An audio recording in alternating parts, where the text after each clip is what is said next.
Hello my dear students, ഞാൻ ആദി നിരഞ്ജൻ. എല്ലാവർക്കും students ഗൈഡിന്റെ പുതിയൊരു അധ്യായത്തിലേക്ക് സ്വാഗതം.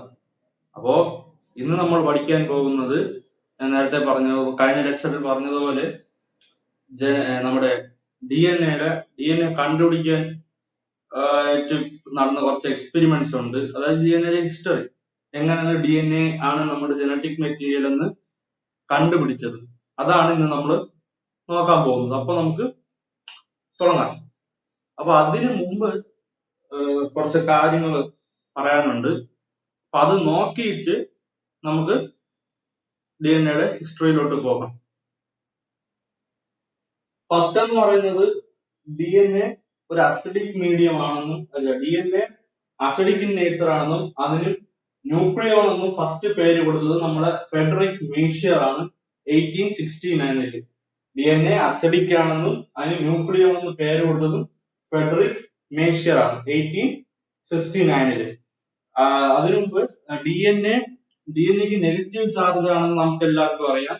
അറിയാത്തവരാണെങ്കിൽ ഇതിന് മുമ്പുള്ള ലെക്ചറിൽ, അതിൽ ഡി എൻ എ സ്ട്രക്ചർ എന്ന് പറയുന്ന ലെക്ചർ, ഇതിനു മുമ്പുള്ള അതില് ഞാൻ അത് ഡീറ്റെയിൽ എന്തുകൊണ്ടാണ് നെഗറ്റീവ് ചാർജ് വരാനുള്ള കാരണം, അതായത് നമ്മുടെ ഫോസ്ഫേറ്റ് ഗ്രൂപ്പ് നെഗറ്റീവ് ആയതുകൊണ്ടാണ് ഡി എൻ എക്ക് നെഗറ്റീവ് ചാർജ് ഉള്ളത്, അത് എങ്ങനെയാണെന്നും ആ ഡി എൻ എയുടെ സ്ട്രക്ചർ എങ്ങനെയാണെന്നും ഡീറ്റെയിൽ ആയിട്ട് ഞാൻ ഒരു വീഡിയോ ചെയ്തിട്ടുണ്ട്. ഇതിനു മുമ്പുള്ള വീഡിയോ ആണ്. അത് ഞാൻ ഡിസ്ക്രിപ്ഷൻ ബോക്സിൽ കൊടുത്തേക്കാം. അത് കാണണമെന്ന് ആഗ്രഹമുള്ളവർക്ക് അവിടെ ചെന്ന് വീഡിയോ കാണാവുന്നതാണ്. ഇനി അപ്പൊ നമ്മുടെ ഡി എൻ എ അസിഡിക് ആണെന്നും ന്യൂക്ലിയോൺ എന്നും പേര് കൊടുത്തത് നമ്മുടെ ഫെഡറിക് മേഷ്യർ 1869. അടുത്തത് ഒരു എക്സ്റേ ഡിഫ്രാക്ഷൻ സ്റ്റഡി നടത്തിയത് നമ്മുടെ മ്യൂറിസ് വിൽക്കിൻസും റൊസാലിൻഡ് ഫ്രാങ്ക്ലിൻ. നിങ്ങൾ എളുപ്പമുള്ള പേര് മാത്രം പഠിച്ചു മതി. ഈ രണ്ട് ഡബിൾ നെയിം പഠിച്ചു വെക്കണമെന്നൊന്നും ഒരു നിർബന്ധവുമില്ല. ലാസ്റ്റ് നെയിം മാത്രം പഠിച്ചാലും മതി. ഇപ്പൊ ഫെഡറിക് മേഷ്യർ എന്ന് പഠിച്ചാലും മതി, മ്യൂറിസ് വിൽക്കിൻസ് എന്ന് പഠിച്ചാലും മതി. ഞാൻ അങ്ങനെയാണ് പഠിച്ചു വയ്ക്കുന്നത്. ഇതില് അസിഡിക് മീഡിയം ന്യൂക്ലിയോൺ എന്ന് പേര് കൊടുത്ത മേഷ്യർ ഇൻ 1869, അങ്ങനെയാണ് ഞാൻ പഠിക്കുന്നത്. എക്സ്റേ ഡിഫ്രാക്ഷൻ സ്റ്റഡി നടത്തിയത് വിൽക്കിൻസ് ആൻഡ് ഫ്രാങ്ക്ലിൻ, അങ്ങനെയാണ് ഞാൻ പഠിക്കുന്നത്. പിന്നെ നിങ്ങൾക്ക് ജസ്റ്റ് ഒന്ന് ആദ്യം ഒരു ഇതിനു വേണ്ടി നിങ്ങൾക്ക് നോക്കി വയ്ക്കാം, Maurice Wilkins and Rosalind Franklin. Okay, Rosalind Franklin. ഇനി അടുത്ത ഫ്രാങ്ക്ലിനും വിൽക്കിൻസും നടത്തിയ എക്സ്പെരിമെന്റിനെ യൂസ് ചെയ്തുകൊണ്ടാണ് നമ്മുടെ James Watson and Francis Crick, അതായത് വാട്സൺ ആൻഡ് ക്രിക്ക് 1953 അവര് ഡി എൻ എയുടെ സ്ട്രക്ചർ, ഹെലിക്കൽ സ്ട്രക്ചർ എന്ന് പറയുന്ന ഒരു പ്രൊപ്പോസൽ, ഒരു തിയറി, കോൺസെപ്റ്റ് കൊണ്ടുവരുന്നത്. അത് അവർ ഈ റിഫ്രാക്ഷൻ എക്സ്റേ സ്റ്റഡി മാത്രം ബേസ് ചെയ്തിട്ടല്ല, നമ്മുടെ എർവിൻ ചർഗാഫ് എന്ന് പറയുന്ന കൊണ്ടുവന്ന ഒരു സയന്റിസ്റ്റ്, അദ്ദേഹം കൊണ്ടുവന്ന ഒരു റൂളിനെയും കൂടെ ബേസ്, അതായത് ഈ എക്സ്റേ ഈ വിൽക്കിൻസും ഫ്രാങ്ക്ലിനും നടത്തിയ എക്സ്റേ ഡിഫ്രാക്ഷൻ സ്റ്റഡിയെയും എർവിൻ ചർഗാഫ് കൊണ്ടുവന്ന ഒരു റൂളിനെയും ബേസ് ചെയ്തിട്ടാണ് നമ്മുടെ വാട്സണും ക്രിക്കും ഡി എൻ എയുടെ ഹെലിക്കൽ സ്ട്രക്ചർ കൊണ്ടുവരുന്നത്.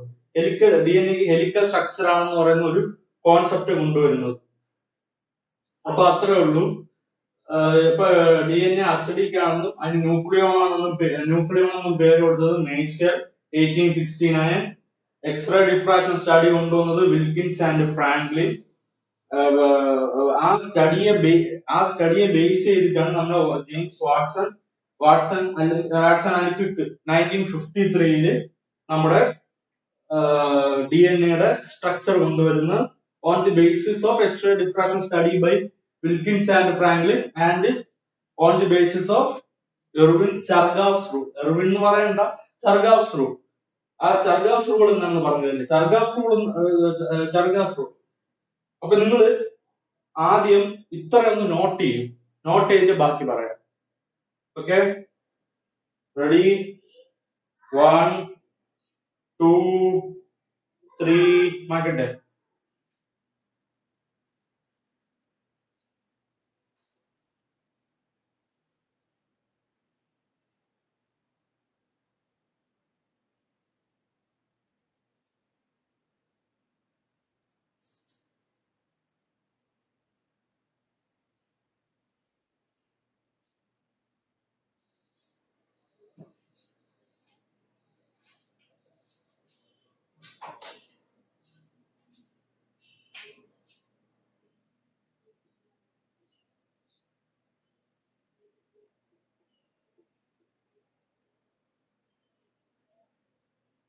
ചർഗാഫ് റൂൾ. നമ്മുടെ ചർഗാഫ് റൂൾ എന്താണ് പറയുന്നത് വെച്ച് കഴിഞ്ഞാൽ, റേഷ്യോ നമ്മുടെ ഒരു DNA-യിലുള്ള അഡിനിൻ തൈമിൻ റേഷ്യോ, ഒരു DNA-യിലുള്ള adenine thymine ratio equal to guanine cytosine ratio. ഒരു DNA-യിലുള്ള adenine thymine ratio equal to guanine cytosine ratio is equal to 1 എന്ന് വെച്ച് കഴിഞ്ഞാൽ യൂണിറ്റി എപ്പോഴും ഒരു കോൺസ്റ്റന്റ് ആയിരിക്കും എന്നാണ് ചർഗാഫ് പറഞ്ഞത്. അതായത് നമ്മുടെ റേഷ്യോ ഒരു DNA എടുത്തു കഴിഞ്ഞാൽ അതിലുള്ള adenine to thymine ratio which is equal to guanine to cytosine ratio equal to 1 unity ആയിരിക്കും എന്നാണ് നമ്മുടെ ചർഗാഫ് പറഞ്ഞത്. ഇതിനെ ബേസ് ചെയ്തിട്ട് ചിലപ്പോ ക്വസ്റ്റ്യൻസ് ഒക്കെ വരാറുണ്ട്. ക്വസ്റ്റ്യൻസ് വരാറുണ്ടെന്ന് പറഞ്ഞു കഴിഞ്ഞാൽ, ഇപ്പോ അത് ക്വസ്റ്റ്യൻസ് എന്ന് പറഞ്ഞാൽ, ഇപ്പൊ നിങ്ങളുടെ അടുത്ത് പറയും ഒരു DNA തന്നിട്ട്, അല്ല ക്വസ്റ്റ്യൻ, ഒരു DNA-യിൽ ഒരു 60 അല്ലെങ്കിൽ ഒരു 40% നമ്മുടെ അഡിനിൻ തൈമിനും ആണെന്ന് പറയും. ഒരു DNA-യിൽ 40%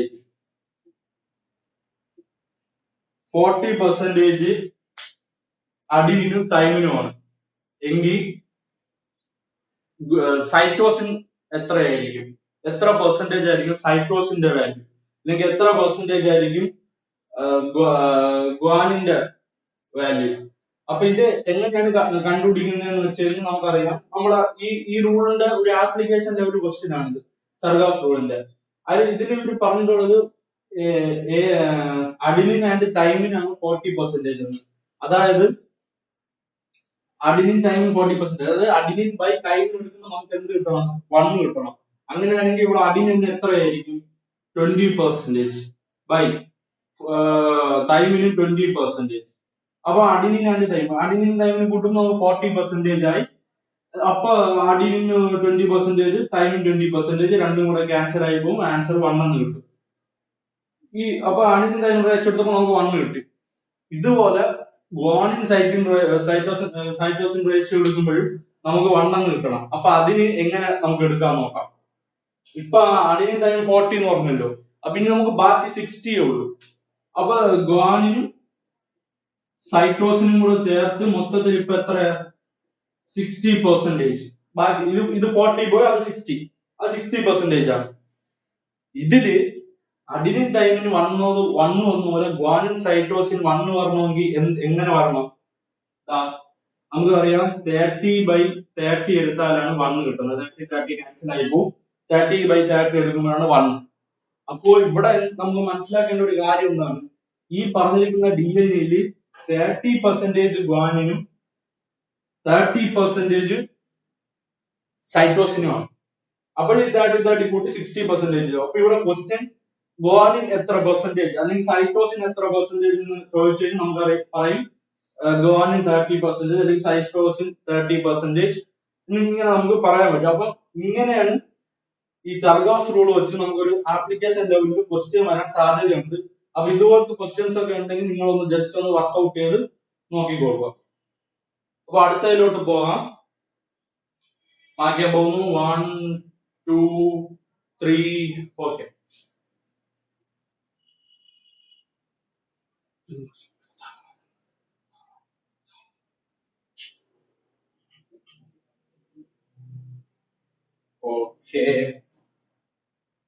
നമുക്ക് കുറച്ച് കാര്യങ്ങളും കൂടെ നോക്കാനുണ്ട്. അതും കൂടെ നോക്കിയിട്ട് നമുക്ക് അടുത്തതിലോട്ട് പോകാം. നമ്മള്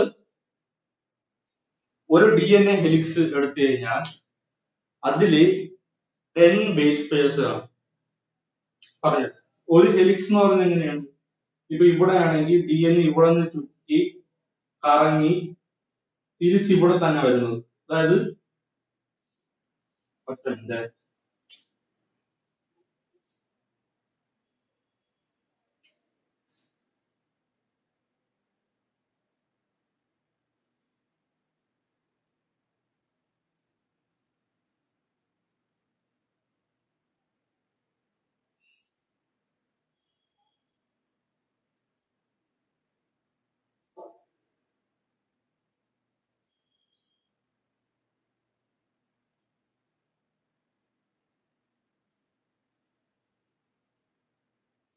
ഈ ഒരു പോർഷൻ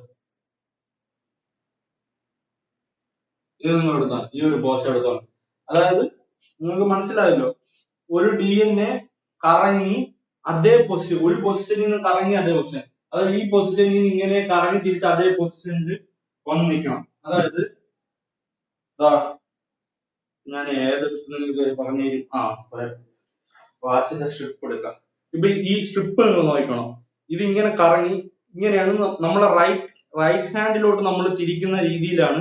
അതായത് ഇപ്പൊ ഇങ്ങനെ ഇരിക്കുകയാണെങ്കിൽ ഇതിനെ റൈറ്റ് സൈഡിലോട്ട് ഇങ്ങനെ റൊട്ടേറ്റ് ചെയ്തിട്ടാണ് നമ്മുടെ DNA ഇരിക്കുന്നത്. അപ്പൊ ഇതിൽ ഒരു ഹെലിക്സ് എന്ന് വെച്ച് കഴിഞ്ഞാൽ ഇതില് ഒരു ഹെലിക്സ് എന്ന് വെച്ച് കഴിഞ്ഞാൽ ഇപ്പൊ ഇവിടെ നിന്ന് സ്റ്റാർട്ട് ചെയ്ത് തിരിച്ചിങ്ങനെ കറങ്ങി അതേ പൊസിഷനിൽ, അതായത് ഇവിടെ നിന്ന് ഇങ്ങനെ സ്റ്റാർട്ട് ചെയ്ത് കറങ്ങി അതേ പൊസിഷൻ, ഈ പോയിന്റും ഈ പോയിന്റിൽ കറങ്ങി ഇതാ, നിങ്ങൾക്ക് അറിയാലോ, ഇത് കറക്റ്റ് വരുന്നില്ല, നിങ്ങൾക്ക് മനസ്സിലായോ നോക്കട്ടെ, ഇതിൽ പറയാം, നമുക്ക് മനസ്സിലായില്ലെങ്കിൽ വേറെ വഴിയില്ല, വേറെ ഒന്നും കാണാനില്ല. നിങ്ങൾക്ക് മനസ്സിലായെന്നാണ് ഞാൻ വിചാരിക്കുന്നത്. അതായത് ഒരു സ്ഥലത്തു നിന്ന് കറങ്ങി ഇങ്ങനെ കറങ്ങി തിരിച്ച് അതേ പൊസിഷൻ, ഇങ്ങനെ കറങ്ങി ഹെലിക്കലിലാണല്ലോ DNA പോകുന്നത്. അപ്പൊ ഇവിടെ ഇങ്ങനെ കറങ്ങി തിരിച്ച് അതേ പൊസിഷനിൽ വന്ന് നിൽക്കാൻ എടുക്കുന്ന അത്രയും ആ ഒരു പോർഷൻ, അതിനെയാണ് വൺ ഹെലിക്സ് എന്ന് പറയുന്നത്. അപ്പൊ ഇവിടെയാണെങ്കിൽ ഇപ്പൊ DNA ഇങ്ങനെ കറങ്ങി തിരിച്ച് ഇങ്ങനെ വരുമ്പോഴാണ് അതേ പൊസിഷനിൽ എത്തുന്നത്. അപ്പൊ അതിനെയാണ് നമ്മൾ ഒരു ഹെലിക്സ് എന്ന് പറയുന്നത്. ഈ ഹെലിക്സില് 10 ബേസ് പെയർസ് ഉണ്ടായിരിക്കും. ഈ ഹെലിക്സിൽ ഒരു ഹെലിക്സ്, ഈ ഹെലിക്സ് നല്ല ഹ്യൂമൻ DNAയിലുള്ള ഏത് ഹെലിക്സ് ആയാലും അതില് 10 ബേസ് പെയർസ് ഉണ്ടായിരിക്കും. 10 ബേസ് പെയർസ് എന്ന് പറഞ്ഞാൽ നൈട്രജൻ ബോണ്ട്, അങ്ങനെ 10 ബോണ്ട് ഉണ്ടോ, അതാണ് 10 ഹെലിക്സ് എന്ന് നമ്മൾ പറയുന്നത്. അപ്പൊ അത് ഓക്കെ. അപ്പൊ ഇതൊന്ന് നിങ്ങൾ നോട്ട് ചെയ്തോളൂ.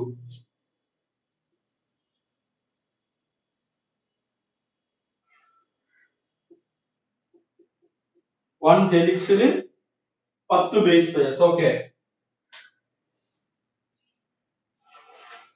ഇനി അടുത്തത്,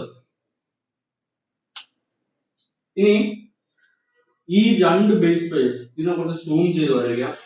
ഇതിനെ ഞാൻ ഇവിടെ സൂം ചെയ്ത് വരയ്ക്കുകയാണ്. ആ ഒരു പോർഷൻ ഒന്ന് സൂം ചെയ്ത് വരയ്ക്കുകയാണ്. ഈ രണ്ട് ഇത്രയും ഡിസ്റ്റൻസ്, ഈ രണ്ടിന് ഏതെങ്കിലും ഈ ഒരു ഹെലിക്സില് രണ്ട് ബേസ് പെയർസ് തമ്മിലുള്ള ഡിസ്റ്റൻസ് എന്ന് പറയുന്നത് 0.34 നാനോമീറ്റേഴ്സ് ആണ്. ഒരു ഹെലിക്സില്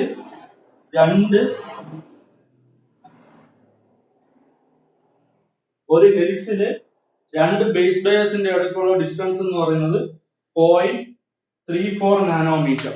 അപ്പൊ ഇപ്പൊ 0.34 നാനോമീറ്റർ അങ്ങനെയാണെങ്കിൽ ഒരു ഹെലിക്സിന്റെ ലെങ്ത് എത്രയായിരിക്കും? നമ്മൾ രണ്ട് ബേസ് പെയർസിന്റെ ഇടയ്ക്കുള്ള ഡിസ്റ്റൻസ് 0.34 എന്ന് പറഞ്ഞല്ലോ. അപ്പം അതുപോലത്തെ 10 ഡിസ്റ്റൻസ്, അതായത് ഇതൊന്ന് അടുത്ത ഒന്ന് അടുത്ത ഒന്ന് അടുത്ത ഒന്ന്, അങ്ങനെ 10 പ്രാവശ്യം അത് റിപ്പീറ്റ് ചെയ്ത് വരുമ്പോഴാണ് ഒരു ഹെലിക്സ് ആകുന്നത്, അല്ലേ? അപ്പൊ ഇതിനെ നമ്മൾ എന്ത് ചെയ്താൽ മതി, 10 കൊണ്ട് ഇൻഡു ചെയ്ത് കഴിഞ്ഞാൽ നമുക്ക് മൊത്തം ഇത്രയും ഒരു ഹെലിക്സിന്റെ ലെങ്ത് കിട്ടും. അപ്പൊ അത് എത്രയാണ്? 1 helix which is equal to ഇതിനെ 10 കൊണ്ട് ഇൻഡു ചെയ്യുമ്പോൾ 3.4 നാനോമീറ്റേഴ്സ്. അപ്പൊ ഇതൊന്ന് നിങ്ങൾ നോട്ട് ചെയ്ത് വെക്കുക. ഒരു ഹെലിക്സില് 10 ബേസ് പെയർസ് ഉണ്ടാവും.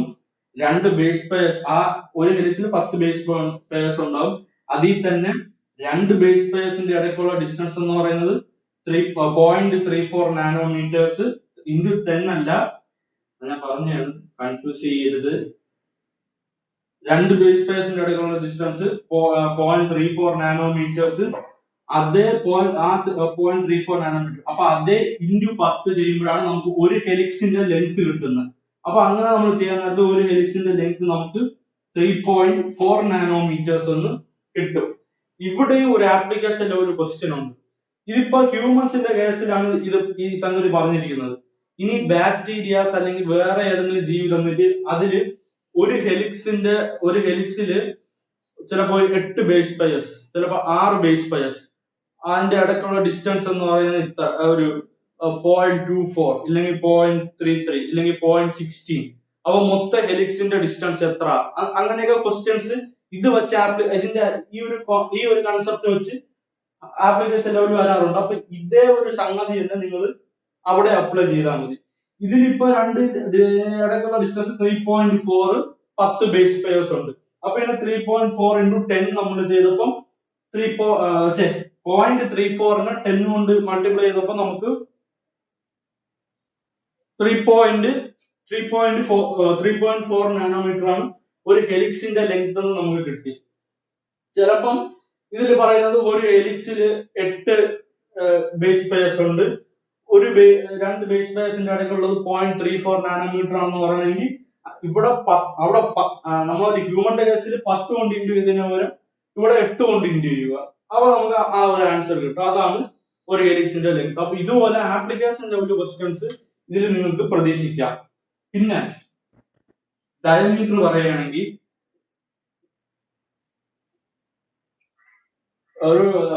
നമ്മുടെ DNA ഡയമീറ്റർ എന്ന് പറയുന്നത് 2 നാനോമീറ്റർ ആണ്. 2 നാനോമീറ്റർ. നമ്മുടെ DNA ഡയമീറ്റർ എന്ന് പറയുന്നത് 2 നാനോമീറ്റർ. അതായത് ഇത് തൊട്ട് ഒരു ബേസ് പെയറിന്റെ ലെങ്ത് എന്ന് വേണമെങ്കിൽ നമുക്ക് അതിനെ പറയാം. ഒരു ബേസ് പെയറിന്റെ ലെങ്ത് എന്ന് വേണമെങ്കിൽ നമുക്ക് അതിനെ പറയാം.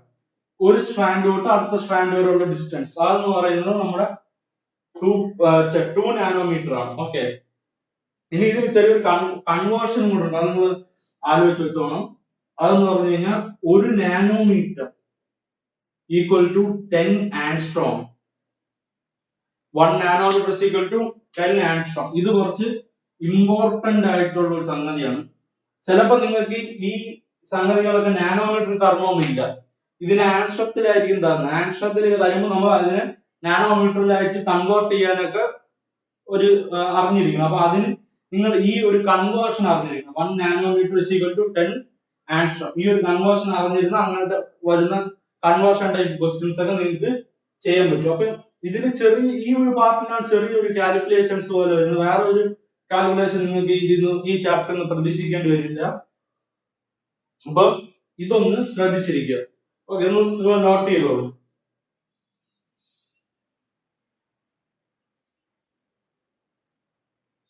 നോട്ട് ചെയ്തോ.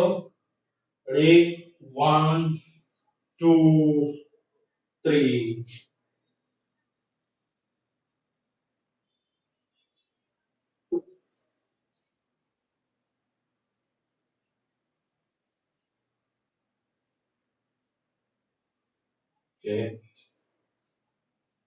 ഇനി അടുത്ത് നമുക്ക് ഒരു 2 സംഗതിയും കൂടെ പഠിക്കാം. ഓക്കെ, ഇതേപോലെ ചെറിയ ഒരു 2 വാല്യൂസും കൂടെ. അതായത് നമ്മള് ഒരു ഹ്യൂമൻ സെല്ല് എടുത്തു കഴിഞ്ഞാൽ അതില് നമ്മുടെ DNA, ഒരു ഹ്യൂമൻ സെല്ല് എടുത്തു കഴിഞ്ഞാൽ അതിലുള്ള മൊത്തം DNA, ആ സെല്ലിലുള്ള മൊത്തം DNA എടുത്തു കഴിഞ്ഞാൽ ആ DNA-യിലുള്ള ബേസ് പെയർസ്, ആ DNA-യിൽ എത്ര ബേസ് പെയർസ് ഉണ്ടാവും എന്ന് ചോദിച്ചാൽ അത് 3.3 into 10⁻⁹ ബേസ് പെയർ. മനസ്സിലായോ? ഒരു ഹ്യൂമൻ സെല്ലില് മൊത്തം DNA എടുത്ത് അതില് എത്ര ബേസ് പെയർസ് ഉണ്ടെന്ന് നോക്കിയാൽ അത് 3.3 into 10⁻⁹ base pair.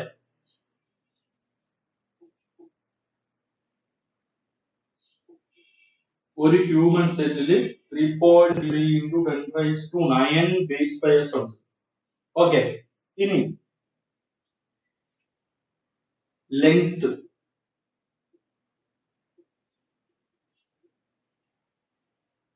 Of DNA നമ്മൾ നോക്കുകയാണെങ്കിൽ ഒരു ഹ്യൂമൻ സെല്ലില്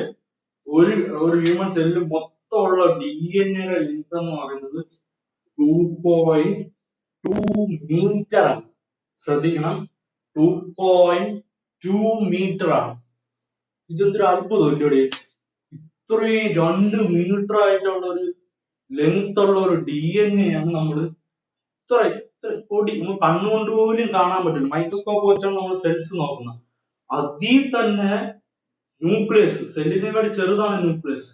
ആ ചെറിയ ന്യൂക്ലിയസിന്റെ അകത്ത് 2 മീറ്റർ ലെങ്ത് ഉള്ള ഈ DNA ആണ് പാക്ക് ചെയ്ത് വെച്ചിരിക്കുന്നത്. എന്തൊരു അത്ഭുതം അല്ലേ? അപ്പോ ഈ 2 മീറ്റർ ഉള്ള സാധനത്തിന് എങ്ങനെയാണ് അതിൽ പാക്ക് ചെയ്ത് വെച്ചിരിക്കുന്നത് നമ്മൾ നോക്കണ്ടേ? അതായത് നമ്മുടെ ശരീരം അല്ലെങ്കിൽ നമ്മള് ഹ്യൂമൻസ് എന്ന് പറയുന്നത് ഭയങ്കര ഒരു അത്ഭുതകരമായ ഒരു സൃഷ്ടിയാണെന്നൊക്കെ നമ്മള് പറഞ്ഞ് കേട്ടിട്ടുണ്ടല്ലോ നിങ്ങൾ എല്ലാവരും. അപ്പൊ അതെന്ന് പറയുന്നത് ഇതൊക്കെയാണ് സംഗതി. 2 മീറ്റർ ഉള്ള സാധനത്തിന് നമ്മൾ സെല്ലിന്റെ അകത്ത് വെച്ചിരിക്കുന്നത്. നമ്മളെ മറ്റേ എന്തിരൻ സിനിമയില് രജനീകാന്ത് പറഞ്ഞതുപോലെ கடவுள் படைச்சல உருப்படியான 2 விசையா, ஒண்ணு நான் இன்னொன்னு நீ. അതൊക്കെ പോലെ 2 മീറ്റർ ഡിസ്റ്റൻസ്. അപ്പം ഇനി അത് പോട്ടെ. ഇനി നമുക്ക് ഇത് എങ്ങനെയാണ് ഇത്രയും വലിയ സാധനത്തിന് നമ്മളെ ചെറിയ സെല്ലിന്റെ അകത്ത് പാക്ക് ചെയ്ത് വെച്ചിരിക്കണേന്ന് നോക്കാം. ഓക്കെ,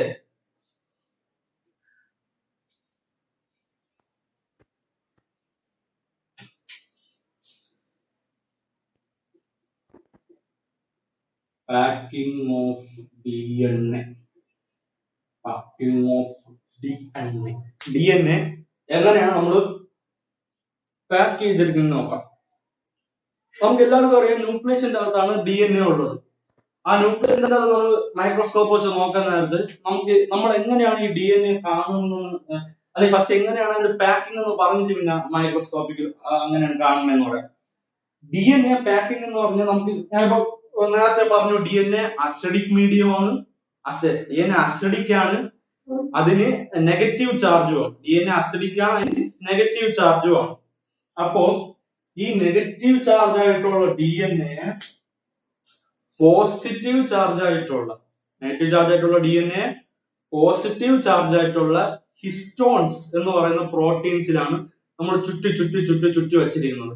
നെഗറ്റീവ് ചാർജ് ആയിട്ടുള്ള DNA പോസിറ്റീവ് ചാർജ് ആയിട്ടുള്ള ഹിസ്റ്റോൺസിലാണ് നമ്മൾ ഹിസ്റ്റോൺസ് എന്ന് പറഞ്ഞ പ്രോട്ടീൻ, അതിലാണ് ചുറ്റി വെച്ചിരിക്കുന്നത്. അതിൽ തന്നെ 8 ഹിസ്റ്റോൺസ് ഉണ്ട്. 8 ഹിസ്റ്റോൺസ്, അതായത് ഇതൊരു ഹിസ്റ്റോൺ, ഇതൊരു ഹിസ്റ്റോൺ, അടുത്തത് ഇവിടെ, അടുത്തത് ഇവിടെ, അതായത് ഇതിന്റെ ബാക്കിൽ ഇങ്ങനെ, അതിന്റെ ബാക്കിൽ ഇങ്ങനെ, പിന്നെ ഇവിടെ, അതായത് നമ്മൾ ഒരു ക്യൂബ് എടുത്തിട്ട്, അത് നമ്മൾ ഈ പാമ്പും കട്ടയൊക്കെ കളിക്കുന്നതിൽ കട്ടയില്ലേ, ആ കട്ട എടുത്തിട്ട് അതിന്റെ 4 സൈഡും വലിയ ബോൾ, അതായത് ഇവിടെ 2 എണ്ണം ഇങ്ങനെ, അതിന്റെ ഫ്രണ്ടിൽ, അതിന്റെ താഴെ, അതിന്റെ ബാക്കിൽ, അങ്ങനെ ഒരു ക്യൂബിക്കൽ ഫോമിലാണ് നമ്മൾ 8 ഹിസ്റ്റോൺ പ്രോട്ടീൻസ് ഇരിക്കുന്നത്. അതായത് മുകളിൽ 4 ഹിസ്റ്റോൺ, താഴെ 4 ഹിസ്റ്റോൺ, അത് ഒരു ക്യൂബിക്കൽ ഫോം. അങ്ങനെയാണ് നമ്മൾ ഹിസ്റ്റോൺ പ്രോട്ടീൻസ് ഇരിക്കുന്നത്. ഈ ഹിസ്റ്റോൺ പ്രോട്ടീൻസില് കുറച്ചുകൂടെ വലുതായിട്ട് വരയ്ക്കാം. ഇതൊന്ന്, അടുത്തത് ഹിസ്റ്റോൺ, അടുത്ത ഹിസ്റ്റോൺ താഴെ, അടുത്ത ഹിസ്റ്റോൺ അതിന്റെയും താഴെ, ഇനി പിന്നെ ഈ ബാക്കിൽ ഇവിടെ ഒരെണ്ണം വരും, അതിന്റെ വർക്ക് ഒരെണ്ണം വരും, ഇവിടെ താഴെ ഇവിടെ ഒരെണ്ണം വരും, ഇതിൽ ഇവിടെ ഒരെണ്ണം വരും. ഇത് ഫ്രണ്ട് ആണ്, ഈ 4 എണ്ണം വരുന്ന ഫ്രണ്ട് ആണ്. അതേപോലെ അതിന്റെ ബാക്കിലും 4 എണ്ണം ഉണ്ട്. ഇതില് നമ്മുടെ DNA ഇങ്ങനെ കൊണ്ടുവന്ന് ഇങ്ങനെ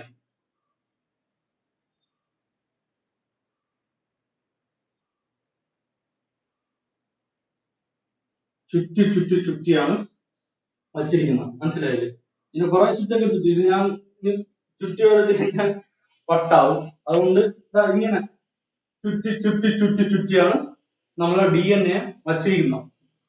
അപ്പൊ എല്ലാവരും വിചാരിക്കും, ചിലർ വിചാരിക്കും ഈ ചുമ്മാ വച്ചിരുന്നത് ഇളകി പോകൂലേ എന്ന് വിചാരിക്കും. പക്ഷെ ഇളകൂല. കാരണം എന്താന്ന് വെച്ച് കഴിഞ്ഞാൽ ഞാൻ പറഞ്ഞു ഇതിന് നമുക്ക് ബേസിക് ആയിട്ട് രണ്ട് കാര്യങ്ങളാണ് നമ്മളെ ഈ DNA ഇങ്ങനെ തന്നെ വൗണ്ട് ചെയ്ത് ഇരിക്കാൻ സഹായിക്കുന്നത്. അത് എന്തൊക്കെയാന്ന് വെച്ച് കഴിഞ്ഞാൽ ഫസ്റ്റ് നമ്മുടെ DNA നെഗറ്റീവ് ആണ്, അത് ഒരു thing. അതുപോലെ നമ്മളെ ഈ ഹിസ്റ്റോൺസ് എന്ന് പറയുന്നത് പോസിറ്റീവ് ആണ്. ഹിസ്റ്റോൺ പ്രോട്ടീൻസ് എന്ന് പറയുന്നത് പോസിറ്റീവ് ആയിട്ടുള്ള ഒരു പ്രോട്ടീൻ ആണ്. അപ്പൊ പോസിറ്റീവ് നെഗറ്റീവ് തമ്മിൽ ഒരു അട്രാക്ഷൻ വരും. അപ്പൊ അത് ഫസ്റ്റ് അങ്ങനെ ഇരുന്നോളൂ. ഇനി രണ്ടാമത്തെ ഒരു സംഗതി നമ്മൾ നോക്കിക്കഴിഞ്ഞാൽ DNA അസിഡിക് ആണ്, ഹിസ്റ്റോൺസ് ബേസിക് ആണ്. അപ്പൊ അസിഡിക് ബേസിക് ഇന്ററാക്ഷൻ വെച്ചാൽ അങ്ങനെയും. അപ്പൊ ഈ ഇത് 8 ഹിസ്റ്റോൺസ് ഉണ്ട്, അതിന് ഹിസ്റ്റോൺ ഒക്ടാമർ എന്ന് വിളിക്കും. അപ്പൊ ഈ ഹിസ്റ്റോൺ ഒക്ടാമറിൽ നമ്മുടെ DNA ഇങ്ങനെ വൗണ്ട് ചെയ്ത് വയ്ക്കുമ്പോൾ അത് അങ്ങനെ ഇരിക്കാനുള്ള രണ്ട് കാരണങ്ങളാണ് പറയുന്നത്. First one positive negative interaction, രണ്ടാമെന്ന് പറഞ്ഞത് ആസിഡ് ബേസ് ഇന്ററാക്ഷൻ. അപ്പൊ അങ്ങനത്തെ രണ്ട് ഇന്ററാക്ഷൻ ഉള്ളത് കൊണ്ടാണ് നമ്മളെ പ്രോട്ടീൻസിൽ DNA ഇളകിപ്പോവാതെ അങ്ങനെ വൗണ്ട് ചെയ്ത് ഇരിക്കുന്നത്. ഇനി നമ്മളിതിനെ മൈക്രോസ്കോപ്പിലൂടെ നോക്കണം. ഇങ്ങനെയാണ് നമ്മൾ DNA പാക്ക് ചെയ്ത് വെച്ചിരിക്കുന്നത്. 2 മീറ്ററുള്ള DNA ഇങ്ങനെയാണ് ചുറ്റി പാക്ക് ചെയ്ത് വെച്ചിരിക്കുന്നത്. അപ്പൊ ഇനി നമ്മൾ മൈക്രോസ്കോപ്പിൽ കൂടെ നോക്കുമ്പോൾ എന്ത് കാണുമെന്ന് വെച്ചാൽ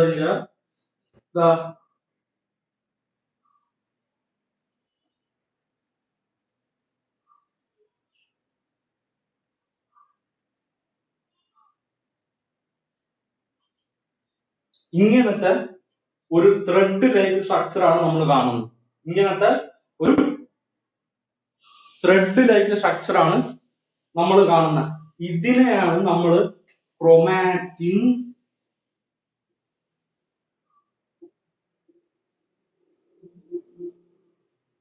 ക്രോമാറ്റിൻ ഫൈബേഴ്സ് എന്ന് പറഞ്ഞാൽ, അല്ലെങ്കിൽ ക്രോമാറ്റിഡ്സ്. നമ്മൾ പറയാറുണ്ട് ന്യൂക്ലിയസിന്റെ അകത്ത് ഒരു ത്രെഡ് ലൈക്ക് സ്ട്രക്ചർ നമുക്ക് മൈക്രോസ്കോപ്പിൽ നോക്കിക്കഴിഞ്ഞാൽ ഒരു ത്രെഡ് ലൈക്ക് സ്ട്രക്ചർ ഉണ്ട്, അതാണ് ക്രോമാറ്റിഡ്സ്. നമ്മൾ സെൽ ഡിവിഷന്റെ സമയത്ത് ക്രോമാറ്റിഡ്സ് ക്രോമസോംസ് ഒക്കെ ആയിട്ട് മാറും എന്നൊക്കെ നമ്മൾ പഠിച്ചിട്ടുണ്ട്.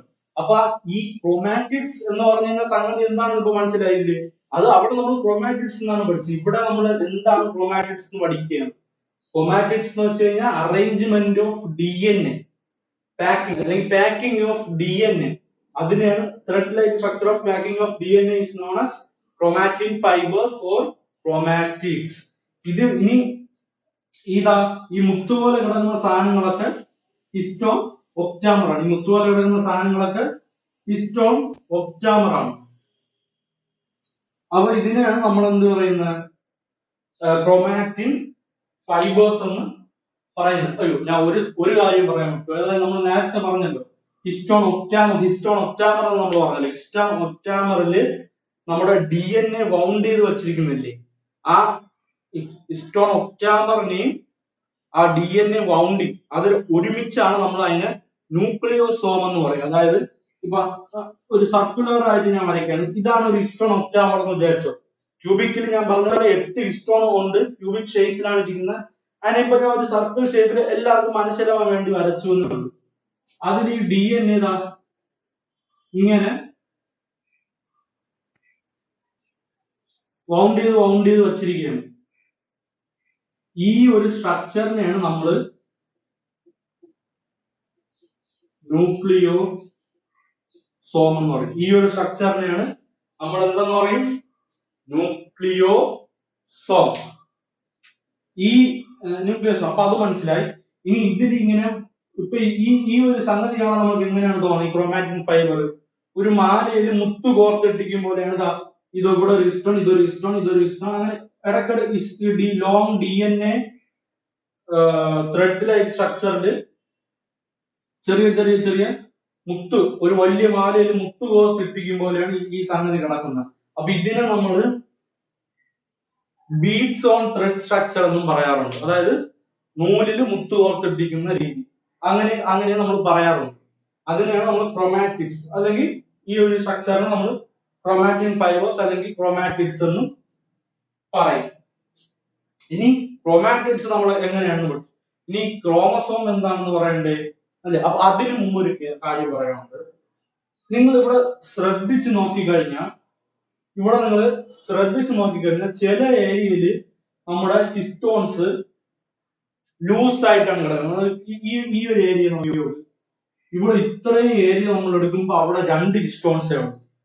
ഇത്രയും ഏരിയ നമ്മൾ എടുക്കുമ്പോൾ ഇവിടെ 2 ഹിസ്റ്റോൺസേ ഉണ്ട്. അപ്പൊ ഇതുപോലെ DNA പാക്കിങ്ങിൽ ലൂസ് ആയിട്ട് കിടക്കുന്ന ഭാഗങ്ങൾ, അതായത് കുറച്ച് ഹിസ്റ്റോൺസ് മാത്രമേ പ്രസന്റ് ആയിട്ടുള്ളൂ അവിടെയൊക്കെ, അങ്ങനത്തെ ഭാഗങ്ങളെയാണ് നമ്മൾ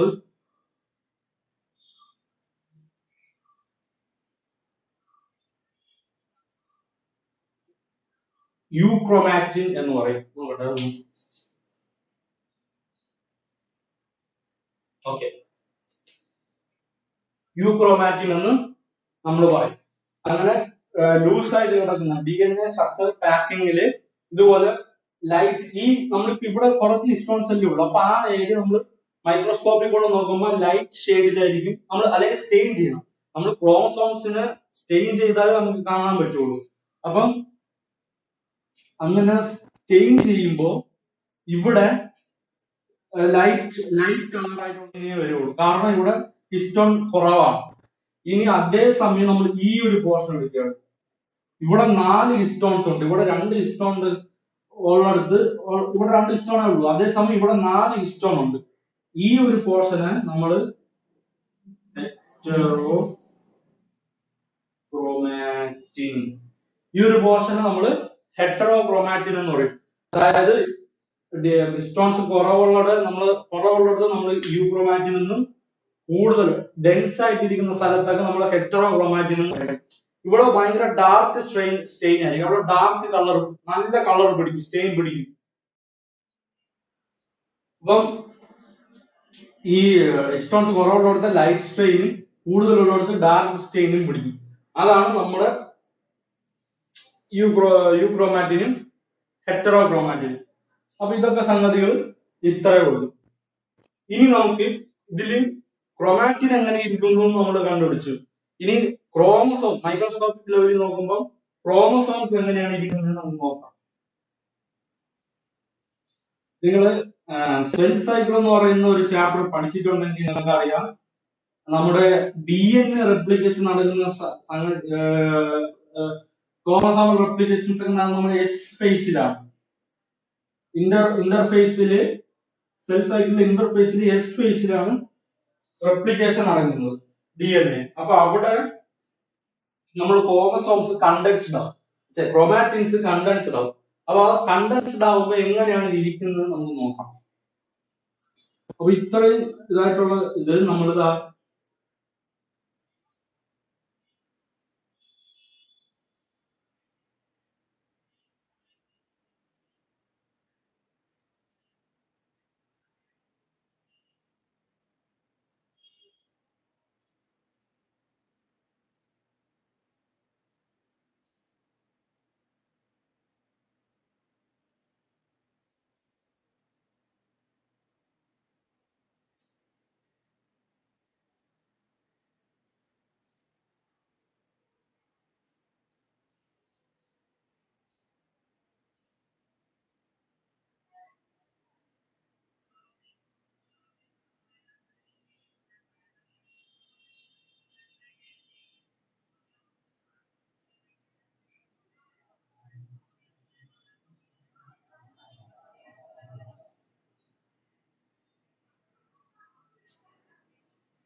ഇങ്ങനെയാണ് നമ്മൾ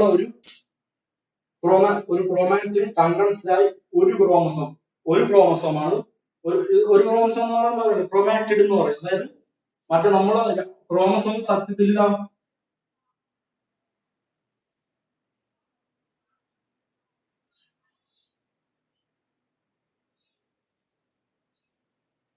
ഇങ്ങനെയാണ് നമ്മുടെ ക്രോമസോം ഇരിക്കുന്നത്. അതിൽ ഒരു ലൈൻ, അതായത് ഇത്രയും ഭാഗം നിങ്ങൾ ഇത്രയും മറച്ചു, ഇത്രയും മറച്ചു വെച്ച് ഈ ഒരു ക്രോമാറ്റിഡ് കണ്ടല്ലോ, ഈ ഒരു ക്രോമാറ്റിഡിനെയാണ് ഇവിടെ വരച്ചിരിക്കുന്നത്. അപ്പൊ ഇവിടെ നിങ്ങൾ നോക്കിക്കഴിഞ്ഞാൽ ഇവിടെ ഇത്തിരി ഡാർക്ക് ആയിട്ടുണ്ട്, ഇവിടെ ഇത്തിരി ഡാർക്ക് ആയിട്ടുണ്ട്, ഇവിടെ കുറച്ച് ഡാർക്ക് ഉണ്ട്, പിന്നെ ഇവിടെ കുറച്ചൊരു ഡാർക്ക് ഉണ്ട്. അപ്പം നമ്മൾ അവിടെ കണ്ട ഹെറ്ററോക്രോമാറ്റിൻ ക്രോമാറ്റിൻ എന്ന് പറയുന്നത് ഇതേപോലെ ഇവിടെ ഡാർക്ക്, ഇവിടെ കുറച്ച് ഡാർക്ക്, ഇവിടെ കുറച്ച് ഡാർക്ക്, ഡാർക്ക്, അങ്ങനെ ഡാർക്ക് ഈ ക്രോമാറ്റിക്സിൽ ഡാർക്ക് ആയിട്ടിരിക്കുന്നതാണ് നമ്മുടെ ഹെട്രോക്രോമാറ്റിൻ. അവിടെ നമ്മൾ നമ്മുടെ യു ക്രോമാറ്റിൻ ആണ് ഇവിടെയൊക്കെ ലൂസ് ആയി കിടക്കുന്നത്, ഇതും ലൂസ് ആയി കിടക്കുന്നു, ഇവിടെ കുറച്ച് ലൂസ്, ഇവിടെ നല്ല ലൂസ് ആയിട്ടൊക്കെ കിടക്കും. ഇതാണ് നമ്മുടെ യു ക്രോമാറ്റിൻ. പിന്നെ ഈ ചുറ്റും വന്നിരിക്കുന്ന ഈ റൗണ്ട് ആയിട്ട് കിടക്കുന്നത്, ഈ റൗണ്ട് ആയിട്ട് കിടക്കുന്നത് ഒരു ക്രോമസോമാണ്, ക്രോമസോം ഒരു പ്രോട്ടീൻ ആണ്. അതിന് നമ്മൾ NHC എന്ന് പറയും. അതായത് നോൺ ഹിസ്റ്റോ ക്രോമസോമൽ പ്രോട്ടീൻ എന്നാണ് പറയുന്നത്. അതായത് ഹിസ്റ്റോൺസ് അല്ലാത്ത വേറൊരു പ്രോട്ടീൻ എന്ന്. ഈ ഒരു പേര് നമുക്ക് ഭയങ്കര സാധനമാണെന്ന് വിചാരിക്കും, പക്ഷെ സിമ്പിൾ കേസാണ്. അതെന്ന് പറഞ്ഞു കഴിഞ്ഞാൽ ഹിസ്റ്റോൺസ് അല്ലാത്ത പ്രോട്ടീൻ, അതിന്റെ നോൺ ഹിസ്റ്റോൺ ക്രോമസോമൽ പ്രോട്ടീൻ എന്ന് പറയും. അതെ, നോൺ ഹിസ്റ്റോൺ ക്രോമസോമൽ പ്രോട്ടീൻ എന്ന് നമ്മൾ പറയും. അത്രയുള്ള സംഗതി. അപ്പൊ ഈ നോൺ ഹിസ്റ്റോൺ ക്രോമസോമൽ പ്രോട്ടീൻ എന്താണ് അതിന്റെ ഒരു ഫംഗ്ഷൻ എന്ന് പറഞ്ഞു കഴിഞ്ഞാൽ, ഈ നോൺ ഹിസ്റ്റോൺ ക്രോമസോമൽ അതല്ലെങ്കിൽ NHC അതാണ് നമ്മുടെ ഈ എൻറ്റയർ മൊത്തം ഒരു ക്രോമാറ്റിൻ ഈ ഒരു ക്രോമാറ്റിൻ ഫൈബറിനെ കണ്ടൻസ് ചെയ്ത് ഹൈ പ്രഷറിൽ കണ്ടൻസ് ചെയ്ത് ഈ ഒരു സ്ട്രക്ചർ ഫോം ചെയ്യാൻ വേണ്ടിയിട്ട്, ഇങ്ങനത്തെ ഒരു സ്ട്രക്ചർ ഫോം ചെയ്യാൻ വേണ്ടിയിട്ട് സഹായിക്കുന്ന ആളാണ് നമ്മുടെ NHC, non histone chromosomal protein. ഇനി ഈ വലിയ നടുക്കിരിക്കുന്ന സംഗതി ഇതാണ് നമ്മുടെ സെൻട്രോമിയർ ആണ്. ഈ NHC പോലത്തെ ഒരു സാധനമാണ് അത്, പക്ഷെ സെൻട്രൽ വരുന്നതുകൊണ്ട് നമ്മൾ അതിനെ സെൻട്രോമിയർ എന്ന് പറയുന്നേ ഉള്ളൂ. ഈ ഇവിടത്തെ ക്രോമാറ്റിൻ ഫൈബറിന്, ഇവിടെ വരുന്ന ക്രോമാറ്റിൻ ഫൈബറിന് രണ്ടും കൂടെ ഒരുമിച്ച് കംപ്രസ് ചെയ്യാൻ, ഈ സെയിം NHCയുടെ സെയിം ഫംഗ്ഷൻ ആണ്, അതിനെ കംപ്രസ് ചെയ്ത് വയ്ക്കാൻ വേണ്ടി തന്നെയാണ് സഹായിക്കുന്നത്. പക്ഷെ സെൻട്രൽ വരുന്നതുകൊണ്ട് അവിടെ അതിനെ നമ്മൾ സെൻട്രോമിയർ എന്നും കൂടെ പറയുന്നു. ഈ സെൻട്രോമിയർ ആണ് നമ്മൾ ഇവിടെ കാണുന്ന ഈ സെൻട്രോമിയർ എന്ന് പറയുന്നത്. പിന്നെ ഇതിന് ഒരു പ്രത്യേകത കൂടെ ഉണ്ട്, അതിന് നടുക്ക് ചെറിയ ഒരു ഡിസ്ക് ലൈക്ക് സ്ട്രക്ചർ ഉണ്ട്. അതിന്റെ നടുക്ക് ചെറിയ ഒരു ഡിസ്ക് ലൈക്ക് സ്ട്രക്ചർ ഉണ്ട്. ആ ഡിസ്ക് ലൈക്ക് സ്ട്രക്ചറിലാണ് സെൽ ഡിവിഷന്റെ സമയത്ത് നമ്മളുടെ മയോഫൈബിൾസ് ഒന്ന് അറ്റാച്ച് ചെയ്തിട്ട് ഈ രണ്ട് ക്രോമാറ്റിഡ്സ്, ഈ ക്രോമാറ്റിഡിന് ഇതിനെ രണ്ടും കൂടെ സ്പ്ലിറ്റ് ചെയ്ത് രണ്ട് പോൾസിലോട്ട് കൊണ്ടുപോകാൻ വേണ്ടിട്ട് നമ്മൾ സഹായിക്കും. ഇതിന് ഈ ഡിസ്കിനെ നമ്മൾ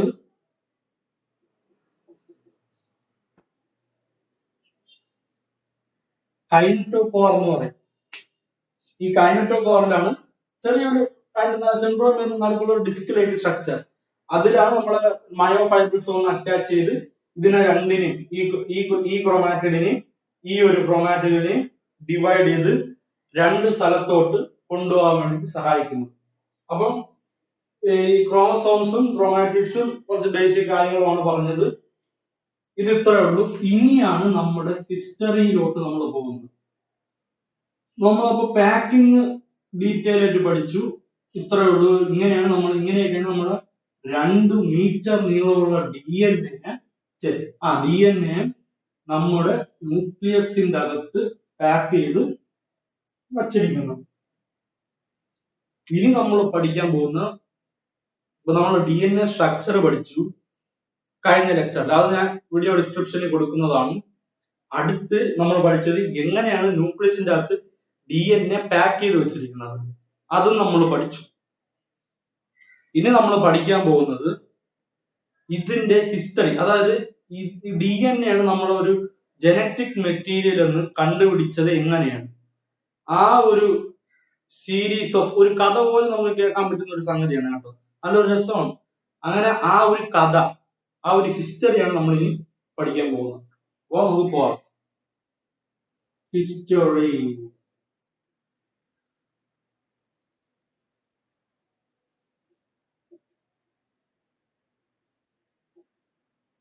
ജനറ്റിക് മെറ്റീരിയൽ, നമ്മുടെ ജനറ്റിക് മെറ്റീരിയൽ DNA ആണെന്ന് കണ്ടുപിടിച്ചത് എങ്ങനെ, അതൊരു കഥയാണ്. ശ്രദ്ധിച്ചിരുന്നാൽ നിങ്ങൾക്ക് മനസ്സിലാവും. ഓക്കെ, ഞാൻ പറയുന്ന ഈ കഥ നിങ്ങൾ കേട്ടോണം, ശ്രദ്ധിച്ചിരുന്ന് കേട്ടോണം. ഓക്കെ, അപ്പൊ നമുക്ക് കഥ കേൾക്കാം. ഓക്കെ, ഫസ്റ്റ് ഓക്കെ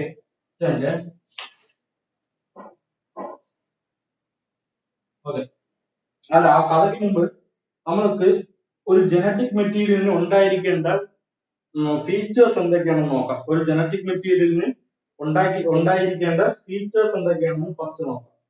ഫസ്റ്റ് എന്ന് പറയുന്നത് ഒരു ജനറ്റിക് മെറ്റീരിയൽ അതിന്റെ ഫീച്ചേഴ്സ് ആണ് പറയാൻ പോകുന്നത്.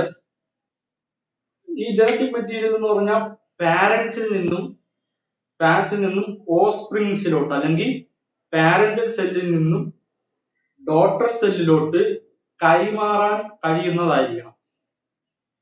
That is the genetic material should be transferred from parent to offspring. അതാണ് നമ്മുടെ ഫസ്റ്റ് പോയിന്റ് എന്ന് പറയുന്നത്. Transferred from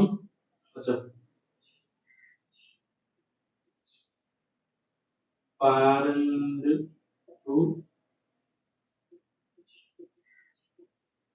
offspring. പാരന്റിൽ നിന്നും ഓസ്പ്രിങ്ങിലോട്ട് ട്രാൻസ്ഫർ ചെയ്യാൻ പറ്റണം. പിന്നെ ഹൈലി സ്റ്റേബിൾ ആയിരിക്കണം. ഹൈ സ്റ്റെബിലിറ്റി ഉള്ള ഒരു സാധനമായിരിക്കണം. അതായത് അല്ലെങ്കിൽ എന്ത് സംഭവിക്കും, പെട്ടെന്നൊക്കെ അതിന് രൂപമാറ്റം സംഭവിക്കും. സ്റ്റെബിലിറ്റി ഇല്ലെങ്കിൽ പെട്ടെന്ന് അത് വേറെ എന്തെങ്കിലും മോളിക്യൂളിന്റെ കൂടെ റിയാക്ട് ചെയ്ത് വേറെ എന്തെങ്കിലും സംഭവങ്ങളായിരിക്കും. അപ്പൊ അങ്ങനെയൊന്നും നമുക്ക് വരാൻ പാടില്ല. അത് അപ്പൊ ഹൈലി സ്റ്റേബിൾ ആയിരിക്കും. ഒരു ജനറ്റിക് മെറ്റീരിയൽ എന്ന് പറഞ്ഞു കഴിഞ്ഞാൽ അത് ഹൈലി സ്റ്റേബിൾ ആയിട്ടുള്ള ഒരു മോളിക്യൂൾ ആയിരിക്കണം. പിന്നെ അടുത്ത് ലെസ് മ്യൂട്ടേഷൻ. അതായത് പെട്ടെന്നൊന്നും സഡൻ ആയിട്ടൊന്നും പെട്ടെന്ന് മ്യൂട്ടേഷൻ വരാൻ പാടില്ല. മ്യൂട്ടേഷൻ വരണം. മ്യൂട്ടേഷൻ വന്നാലേ നമുക്ക് എന്ത് പറ്റുള്ളൂ, എവല്യൂഷൻ സംഭവിക്കുള്ളൂ. മ്യൂട്ടേഷൻ വന്നാലേ എവല്യൂഷൻ സംഭവിക്കുള്ളൂ. പക്ഷെ ആ മ്യൂട്ടേഷൻ എന്ന് പറയുന്നത് വളരെ സ്ലോ, പയ്യെ ഒരു 100 വർഷം, ഒരു 1000 വർഷമൊക്കെ കഴിഞ്ഞു വേണം മ്യൂട്ടേഷൻ ഒക്കെ പയ്യെ അത്രയും സ്ലോ ആയിട്ട് നമുക്ക് മ്യൂട്ടേഷൻ ഒക്കെ സംഭവിക്കാൻ പാടുള്ളൂ. സഡൻ ആയിട്ടുള്ള മ്യൂട്ടേഷൻ ഒന്നും വരാൻ പാടില്ല. അപ്പൊ അതാണ് less mutation, highly stable, transfer from parent to offspring എന്ന് പറയുന്നത്. ഇനി നോക്കട്ടെ, പിന്നെ സെൽഫ് റെപ്ലിക്കേറ്റിംഗ് ആയിരിക്കണം. അതായത് എന്താണ്, സ്വന്തമായിട്ട് തന്നെ റീപ്രൊഡ്യൂസ് ചെയ്യാനുള്ള കഴിവുകളാണ്. അതാണ് സെൽഫ് റെപ്ലിക്കേറ്റിംഗ്. സ്വന്തമായിട്ട് തന്നെ അതിന് അടുത്ത ജനറേഷൻ, അതായത് ഒരു ജനറ്റിക് മെറ്റീരിയൽ ഇപ്പൊ DNA ആണ് നമ്മളിപ്പോ നിൽക്കുന്നത് ഏത് കാലത്തിലാണ്, 1900, അതായത് 1900 ആ സമയത്താണ് നമ്മൾ നിൽക്കുന്നത്. ഇപ്പൊ 220 ആണ്. നമ്മൾ ടൈം മെഷീൻ വെച്ച് ട്രാവൽ ചെയ്ത് 1900 നമ്മൾ പോയിട്ടുണ്ട്. അപ്പൊ അവിടെ നിന്നാണ് നമ്മൾ ചിന്തിക്കുന്നത്. അവിടെ നിന്ന് നമ്മൾ ഡിസൈഡ് ചെയ്യാൻ പോവുകയാണ് എന്തായിരിക്കണം ജനറ്റിക് മെറ്റീരിയൽ, നമ്മൾ ഡിസൈഡ് ചെയ്യാൻ പോവുകയാണ്. അപ്പൊ അവിടെ നിന്നാണ് നമ്മൾ ചിന്തിക്കുന്നത് എന്തൊക്കെയായിരിക്കണം ജനറ്റിക് മെറ്റീരിയലിന്റെ ഫീച്ചേഴ്സ് എന്ന് നമ്മളിങ്ങനെ ചിന്തിക്കുകയാണ്. അപ്പൊ നമ്മൾ ഒരു പേപ്പറിൽ കുറച്ച് പോയിന്റ്സ് എഴുതുകയാണ്. അതായത് ഒരു ജനറ്റിക് മെറ്റീരിയൽ പാരന്റിൽ നിന്ന് ഓസ്പ്രിങ്ങിലോട്ട് പോകണം. പിന്നെ അത് ഹൈലി സ്റ്റേബിൾ ആയിരിക്കണം.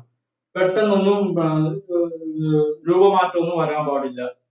പിന്നെ ലെസ് മ്യൂട്ടേഷൻ വളരെ സ്ലോ, വെരി സ്ലോ ആയിട്ട് മ്യൂട്ടേഷൻ നടക്കാൻ പാടുള്ളൂ. പിന്നെ സെൽഫ് റെപ്ലിക്കേഷൻ, അതായത് സെൽ ഡിവിഷന്റെ സമയമാകുമ്പോൾ അതിന് സ്വന്തമായിട്ട് അതിന്റെ ഒരു ഡ്യൂപ്ലിക്കേറ്റ് കോപ്പി ഉണ്ടാക്കി ഓസ്പ്രിങ്സിലോട്ട് കൊടുക്കാൻ സാധിക്കണം. അതായത് സെൽഫ് ഡ്യൂപ്ലിക്കേഷൻ അല്ലെങ്കിൽ സെൽഫ് റെപ്ലിക്കേഷൻ. അതാണ് സെൽഫ് റെപ്ലിക്കേഷൻ. ഇത്രയും 4 പോയിന്റ് നമ്മൾ നോക്കി വെച്ചിരിക്കുക. അപ്പൊ ഒരു ജനറ്റിക് മെറ്റീരിയലിന് ഇത്രയും പോയിന്റ്സ് ഉണ്ടായിരിക്കണം എന്നാണ് നമ്മൾ ആദ്യം നമ്മുടെ മനസ്സിൽ, അപ്പൊ 1900 നമ്മളിപ്പോ നിൽക്കുമ്പോൾ നമ്മൾ ചിന്തിക്കുന്നത്. ഇത് വച്ചുകൊണ്ട് ആ കാലഘട്ടത്തിൽ, അതായത് നമ്മളിപ്പോ നിൽക്കുന്ന കാലഘട്ടത്തിൽ, അതായത് 1900 ഈ കാലഘട്ടത്തിൽ കുറെ സയന്റിസ്റ്റ് കുറെ എക്സ്പെരിമെന്റ്സ് നടന്നു. നമ്മൾ എന്താണ് ടൈം മെഷീൻ വെച്ച് 2020 നിന്ന് അങ്ങോട്ട് പോയി 1900 പോയി. അത് നിങ്ങൾ ചിന്തിച്ചിരിക്കണം. ഞാൻ എപ്പോഴും ഇനി പറയൂല, ചിന്തിച്ചിരിക്കണം. നമ്മൾ 1900 നിൽക്കുന്നത്. കുറെ സയന്റിസ്റ്റ് കുറെ എക്സ്പെരിമെന്റ്സ് നടത്തിയത്. അപ്പൊ ഇതിൽ ശ്രദ്ധിക്കപ്പെട്ട ഒരു എക്സ്പെരിമെന്റ്സ് എന്ന് പറഞ്ഞാൽ ഒരാളുണ്ട്, പേര് ഞാൻ പറഞ്ഞുതരാം. നിങ്ങൾക്കറിയാവുന്ന ആളായിരിക്കും, ചിലപ്പോ നിങ്ങൾ ആ കാലഘട്ടത്തിൽ ജീവിച്ചിരുന്നെങ്കിൽ നിങ്ങളെ ഫ്രണ്ട്സ് ഒക്കെ ആയിരിക്കും. അയാളുടെ പേരെന്ന് പറയുന്നത് നമ്മുടെ ഗ്രിഫിത്ത്, ഫെഡറിക് ഗ്രിഫിത്ത് എന്നാണ്. നമ്മൾ ഫ്രണ്ട്സ് അല്ലേ, അല്ലേ നമ്മള് ഗ്രിഫിത്ത്, നമ്മൾ ഷോർട്ട് ഫോം ഗ്രിഫിത്ത് എന്ന് പറയുന്നത്. ഫെഡറിക് ഗ്രിഫിത്ത് എന്നാണ് ഫുൾ നെയിം. അതിന് നമ്മൾ ഗ്രിഫിത്ത് എന്ന് പറയുന്നത്. നമുക്ക് എന്താണ്, നമ്മൾ പരീക്ഷയ്ക്കൊക്കെ പോകാൻ നേരത്ത് എന്താണ് ഇങ്ങനെ ഫുൾ പേരൊക്കെ പഠിച്ചു വെച്ച് കഴിഞ്ഞാൽ നമുക്ക് ചിലപ്പോൾ കൺഫ്യൂഷൻ ഉണ്ട്. അതുകൊണ്ട് ഒരു ലാസ്റ്റ് നെയിം അല്ലെങ്കിൽ ഫസ്റ്റ് നെയിം അത് മാത്രം പഠിച്ചു വെച്ചിരുന്നത്. നമ്മൾ ഈ ഗ്രിഫിത്തും നമ്മളൊക്കെ ഫ്രണ്ട്സ് ആണെന്ന് വിചാരിച്ചു. ഈ സമയത്ത് നമ്മൾ 1900-ലൊക്കെ ഫ്രണ്ട്സ് ആയിരുന്നിരിക്കാം. അപ്പൊ അതുകൊണ്ട് നമ്മൾ ഗ്രിഫിത്ത് എന്നാണ് പുള്ളിക്കാരനെ വിളിക്കുന്നത്. പുള്ളിക്കാരൻ നമ്മളെ പേര് പറഞ്ഞു വിളിക്കും, നമ്മൾ ആ പുള്ളിക്കാരനെ പേര് പറഞ്ഞു വിളിക്കും. ഓക്കെ. അപ്പൊ ഇദ്ദേഹം ഈ പുള്ളിക്കാരൻ എന്ത് ചെയ്തെന്ന് അറിയാമോ? ഈ പുള്ളിക്കാരൻ നമ്മളെ അലക്സാണ്ടർ ഫ്ലെമിങ്ങിനെ പോലെ ആവാൻ. അലക്സാണ്ടർ ഫ്ലെമിങ് നമ്മളെ പെൻസിലിൻ കണ്ടുപിടിച്ചു. അതേപോലെ ഈ പുള്ളിക്കാരൻ എന്ത് ചെയ്തു? രാവിലെ എണിച്ച് കുറെ സ്ട്രെപ്റ്റോകോക്കസ് ന്യൂമോണിയ, നമ്മുടെ ബാക്ടീരിയ, ന്യൂമോണിയ ഉണ്ടാക്കുന്ന ബാക്ടീരിയ സ്ട്രെപ്റ്റോകോക്കസ് ന്യൂമോണിയെ അതിനെടുത്ത് വെച്ചിട്ടാണ് കൾച്ചർ ചെയ്യാൻ തുടങ്ങി. കൾച്ചർ ചെയ്തിട്ട് പുള്ളിക്കാരൻ ചിന്തിച്ചെന്താണ്, നമ്മുടെ അലക്സാണ്ടറിനെ പോലെ ഒരു പുതിയ ഒരു ആന്റിബോഡി ഉണ്ടാകണം. അതായിരുന്നു പുള്ളിക്കാരന്റെ മനസ്സിൽ. അങ്ങനെ ചിന്തിച്ച് പുള്ളിക്കാരൻ കുറെ എക്സ്പെരിമെന്റ്സ് ഒക്കെ നടത്തി. പുള്ളിക്കാരൻ നടത്തിയ എക്സ്പെരിമെന്റ്സ് എന്ന് പറഞ്ഞു കഴിഞ്ഞാൽ ആദ്യം ഈ ന്യൂമോണിയ എടുത്ത് കുറെ കൾച്ചർ ചെയ്തു. കുറെ കൾച്ചർ ചെയ്തപ്പോ ഇങ്ങനെ ഈ ഒരു പുള്ളിക്കാരൻ എന്താണ് മനസ്സിലായത്, അതില് R സ്ട്രെയിനും ഉണ്ട്, S സ്ട്രെയിനും ഉണ്ട്. R സ്ട്രെയിനും ഉണ്ട്, S സ്ട്രെയിനും ഉണ്ട്. R സ്ട്രെയിൻ എന്ന് പറഞ്ഞു കഴിഞ്ഞാൽ അതിനൊരു കോട്ടിംഗ് ഒന്നുമില്ല. അത് കാണാൻ അതിന്റെ സർഫസ് കാണാൻ ഒരുമാതിരി അഴുക്ക് പിടിച്ചൊക്കെ ഒരുമാതിരി കുണ്ടും കുഴിയും ഒക്കെ ആണ് അതിന്റെ സർഫസ്. അത് സ്മൂത്ത് സർഫസ് അല്ല. അതേസമയം റഫ് സർഫസ്. നമ്മൾ S സ്ട്രെയിൻ എടുത്തപ്പോൾ അതിന്റെ സർഫസ് എന്ന് പറയുന്നത് ഭയങ്കര സ്മൂത്ത് സർഫസ് ആണ്. ഭയങ്കര സ്മൂത്ത് എന്ന് പറഞ്ഞു കഴിഞ്ഞാൽ ഭയങ്കര സ്മൂത്തും ഷൈനിങ്, അതായത് ചെറിയ തിളക്കമൊക്കെ ഉണ്ട്. അത് കാരണം ഇതിന് പോളിസാക്കറൈഡ് കോട്ടിങ്ങും ചെറിയ മ്യൂക്കസ് സെക്രേഷൻസ് ഒക്കെ ഇത് നടത്തും. അപ്പൊ അതിന്റെ ചുറ്റും എന്താണ്, ഒരു നല്ല ഒരു ഷൈനി അപ്പിയറൻസ് ഉണ്ട്. സാധാരണ ഇപ്പോഴത്തെ കാലത്ത് സാധാരണ പെണ്ണ് കാണാനൊക്കെ പോകുമ്പോ നമ്മൾ എന്ത് ചെയ്യും, വെളുത്ത പെണ്ണ് ആയി നല്ല രസം, നമുക്കിനി കല്യാണമൊക്കെ കഴിച്ച് അല്ല അടിപൊളിയായിട്ട് ജീവിക്കാം എന്നൊക്കെ പറഞ്ഞ് കല്യാണമൊക്കെ കഴിക്കും. കല്യാണം കഴിക്കുമ്പോഴത്തെ അറിയുന്നു അപ്പോ അസൂയയും കുശുമ്പിന്റെയും അവതാരമായിരിക്കും നമ്മൾ ജീവിതത്തിൽ ഒന്ന് കയറുന്ന സാധനം എന്ന് പറയുന്നത്. അതുപോലെ ഇത് നല്ല സ്മൂത്ത്, കാണാൻ നല്ല കിടിലൻ ലുക്ക്, നല്ല മോഡേൺ ഒക്കെ ആയിട്ട് നല്ല അടിപൊളിയായിട്ട് ഹാഷ് ബൂഷ് ആയിട്ടിരിക്കും. പക്ഷെ സംഗതി എന്താണ്, ഇവനാണ് വില്ലൻ. ഇവൻ സ്മൂത്ത് ആയിട്ട് ഇരിക്കുന്നതിൽ ആള് ഭയങ്കരനാണ്. ഇവനാണ് അസുഖം ഉണ്ടാകുന്നത്. ന്യൂമോണിയയിൽ അസുഖം ഉണ്ടാകുന്നത് ഈ സ്മൂത്ത് നമ്മുടെ എസ്ട്രെയിൻ, അതായത് എസ്ട്രെയിൻ ആണ് വിറുലന്റ്. വിറുലന്റ് എന്ന് പറഞ്ഞു കഴിഞ്ഞാൽ അസുഖം ഉണ്ടാക്കുന്നത്. ഇത് നോൺ വിറുലന്റ്. ഇത് നോൺ വിറുലന്റ് എന്ന് വെച്ചാൽ അസുഖമൊന്നും ഉണ്ടെങ്കിൽ അവൻ പാവത്താനാണ്, ഒരു മൂലയിലാണ് ഇരുന്നത്. ഇവൻ ആള് ഭയങ്കരനാണ്. ഭയങ്കരൻ ഇവനാണ് അസുഖം ഉണ്ടാക്കുന്നത്.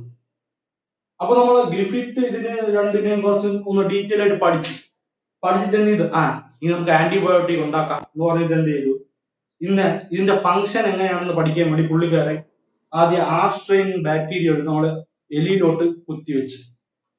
എലിയാണല്ലോ, ഏത് എക്സ്പെരിമെന്റ് ആയാലും നമ്മൾ ആദ്യം എലികളിലാണ് പരീക്ഷിക്കുന്നത്. അവരങ്ങനെയായി ഇപ്പൊ എന്ത് ചെയ്യാൻ പറ്റുമല്ലേ, എലിയിലെ വിധി അത്ര പറയാൻ പറ്റും. അപ്പൊ ഈ R സ്ട്രെയിൻ എടുത്ത് നേരെ എലിയോട്ട് കുത്തിവെച്ച്. എലി കുത്തിവെച്ച കുഞ്ഞൊരു അത്ഭുതം, എലി ഒരു കുഴപ്പമില്ല, സുഖമായിട്ട് അങ്ങോട്ടും ഇങ്ങോട്ടും ഓടി കളിച്ച് നടക്കും. അപ്പൊ ഇങ്ങനെ എന്ത് ചെയ്തു, നമ്മുടെ പുള്ളിക്കാരൻ ഗ്രിഫിത്ത് S സ്ട്രെയിൻ ബാക്ടീരിയ എടുത്ത് എലിയിലോട്ട് കുത്തിവെച്ച്. എലി കുത്തിവെച്ചപ്പോ എന്ത് ചെയ്ത്? എലി വടിയായി, ക്ലോസ് ആയി, ഫ്ലാറ്റായി, എലി ഫ്ലാറ്റായി, അതായത് എലി മരിച്ചുപോയി. അപ്പൊ പുള്ളിക്കാരന് നോക്കിയപ്പോ എസ്ട്രൈൻ കുത്തിവെച്ചപ്പോ എലി മരിച്ചു. അപ്പൊ ഈ പുള്ളിക്കാരൻ എന്ത് ചെയ്ത്? എസ്ട്രൈനിനെ ചൂടാക്കി. എസ്ട്രൈനിനെ ചൂടാക്കി. ആ ചൂടാക്കുമ്പോ എസ്ട്രൈൻ ബാക്ടീരിയ മരിക്കും. അതായത് ഹീറ്റ്, അതിനാണ് നമ്മൾ ഹീറ്റ് കിൽഡ് എസ്ട്രൈൻ എന്ന് പറയുന്നത്. എസ്ട്രൈൻ ബാക്ടീരിയ ചൂടാക്കി അതിന്, അപ്പൊ ഈ എസ്ട്രൈൻ ബാക്ടീരിയ മരിച്ചു. ആദ്യം എന്ന് പറഞ്ഞു കഴിഞ്ഞാൽ പുള്ളിക്കാരൻ ആ സ്ട്രെയിൻ ബാക്ടീരിയയെ ഇഞ്ചക്ട് ചെയ്തപ്പോ റാറ്റ് എന്തായി? ലീവ്ഡ്.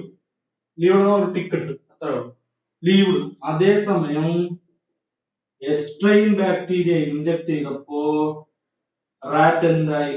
പടിയായി, അതായത് മരിച്ചു. ഇനി പുള്ളിക്കാരൻ എന്ത് ചെയ്തു? ഇതിനെ എടുത്ത്, ഈ എസ്ട്രെയിനെ എടുത്ത് ചൂടാക്കി. എസ്ട്രെയിനെ എടുത്ത് ചൂടാക്കി. ചൂടാക്കിയപ്പോ എസ്ട്രെയിൻ എന്തായി? എസ്ട്രെയിൻ വടിയായി, അതായത് ആ ബാക്ടീരിയ മരിച്ചു. എസ്ട്രെയിൻ ബാക്ടീരിയ എന്ന് പറയുന്ന ബാക്ടീരിയ മരിച്ചു. സ്ട്രെപ്റ്റോകോക്കസ് ന്യൂമോണിയയിലെ എസ്ട്രെയിൻ ബാക്ടീരിയ മരിച്ചു. ഇനി ഇതിനെ എടുത്ത് അദ്ദേഹം നമ്മുടെ എലിയിൽ കുത്തിവെച്ചു. ഇതിനെടുത്ത് കുത്തിവെച്ചപ്പം എലിക്ക് ഒരു കുഴപ്പമില്ല, എലി ജീവിച്ച്. കാരണം എന്താണ്?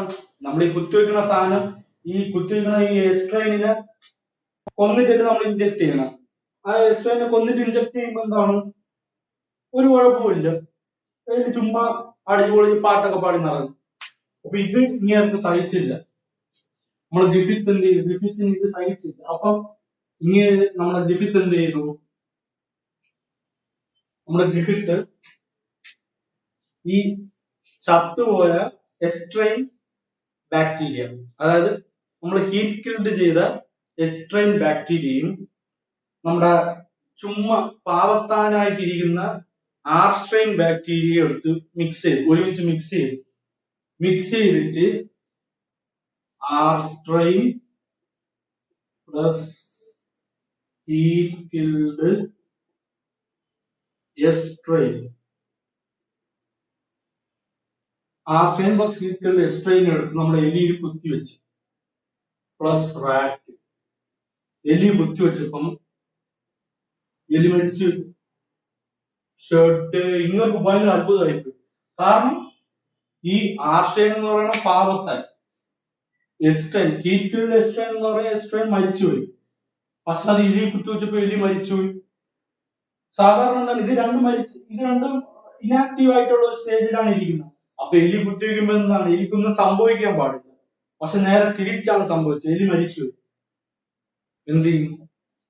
അപ്പോ ഈ ആശാൻ, നമ്മുടെ ഗ്രിഫിത്തിന് മനസ്സിലായി ഈ ഹീറ്റ് കിൽഡ് ആയിട്ടുള്ള എസ്ട്രെയിൻ ബാക്ടീരിയയിൽ നിന്ന് എന്തോ ഒരു സാധനം, എന്താണെന്ന് അറിഞ്ഞോളൂ, എന്തോ ഒരു സാധനം നമ്മുടെ ആർസ്ട്രെയിൻ ബാക്ടീരിയയിലോട്ട് പോയി.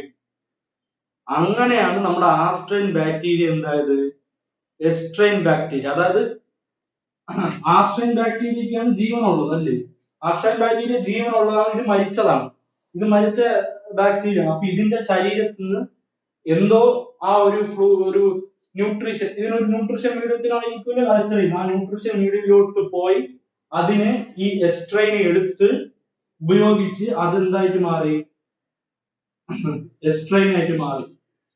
ഇതിന്റെ ബോഡിയിൽ നിന്ന് എന്തോ ആ ന്യൂട്രീഷൻ മീഡിയത്തിലോട്ട് പോയി അതിന് ഈ ആർസ്ട്രെയിൻ ഉപയോഗിച്ച് എസ്ട്രെയിൻ ആയിട്ട് മാറി.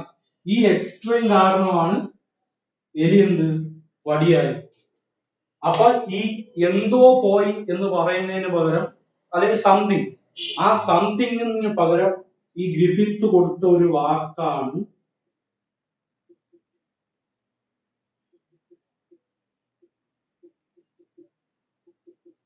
Transforming principle.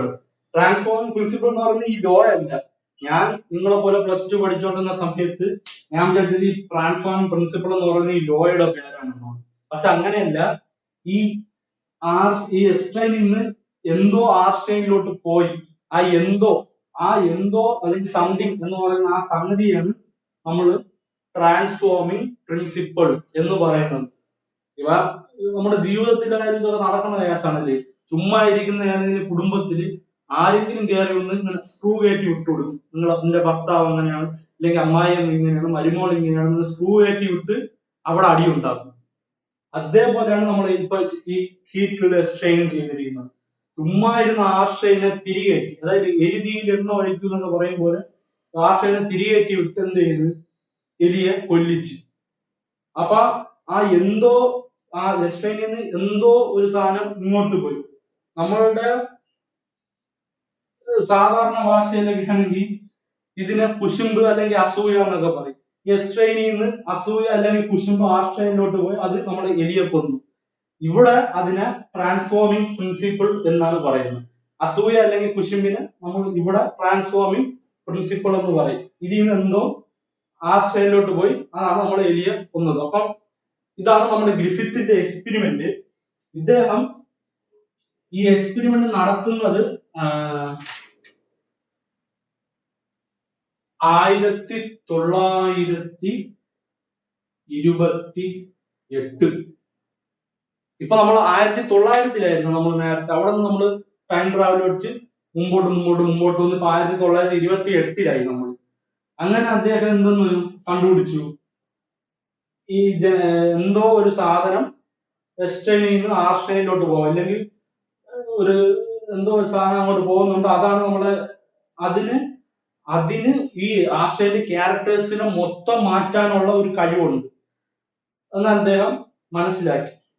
അപ്പൊ എന്തോ എന്ന് പറയുന്നതാണ് അദ്ദേഹം ജനറ്റിക് മെറ്റീരിയൽ എന്ന് ആവാം എന്നുള്ള ഒരു സാധ്യത അപ്പോഴുണ്ടായി.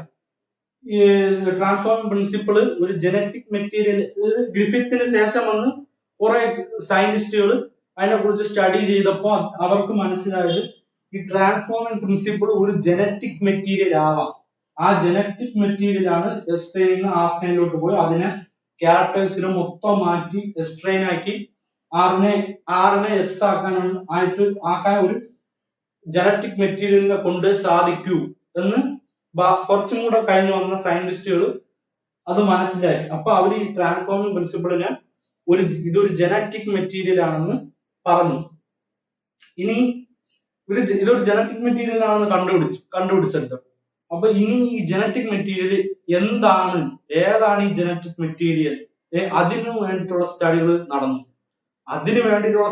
നടന്നപ്പം അതിൽ ലാസ്റ്റ് ഫൈനൽ റൗണ്ടിൽ വന്നത് നമ്മളുടെ 3 കാര്യങ്ങളാണ്.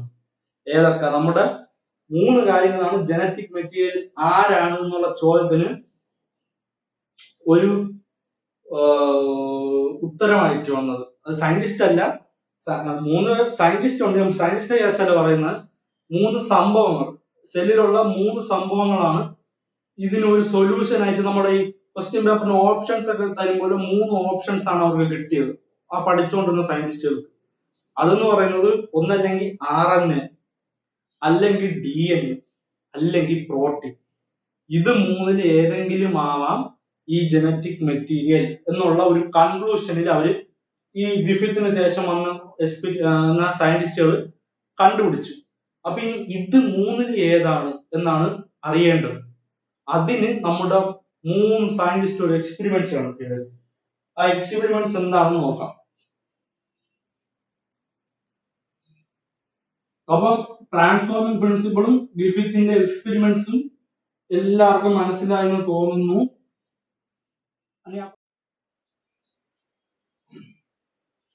നമ്മുടെ മെക്ലിയോഡ്, മെക്കാർട്ടി, ഏവറി ഇവരെന്ത് ചെയ്തു?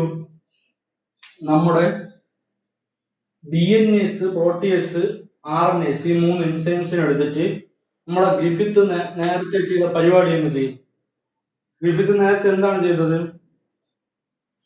അങ്ങനെ ഒരു ഹീറ്റ് കിൽഡ് ഒന്നും ചെയ്തില്ല.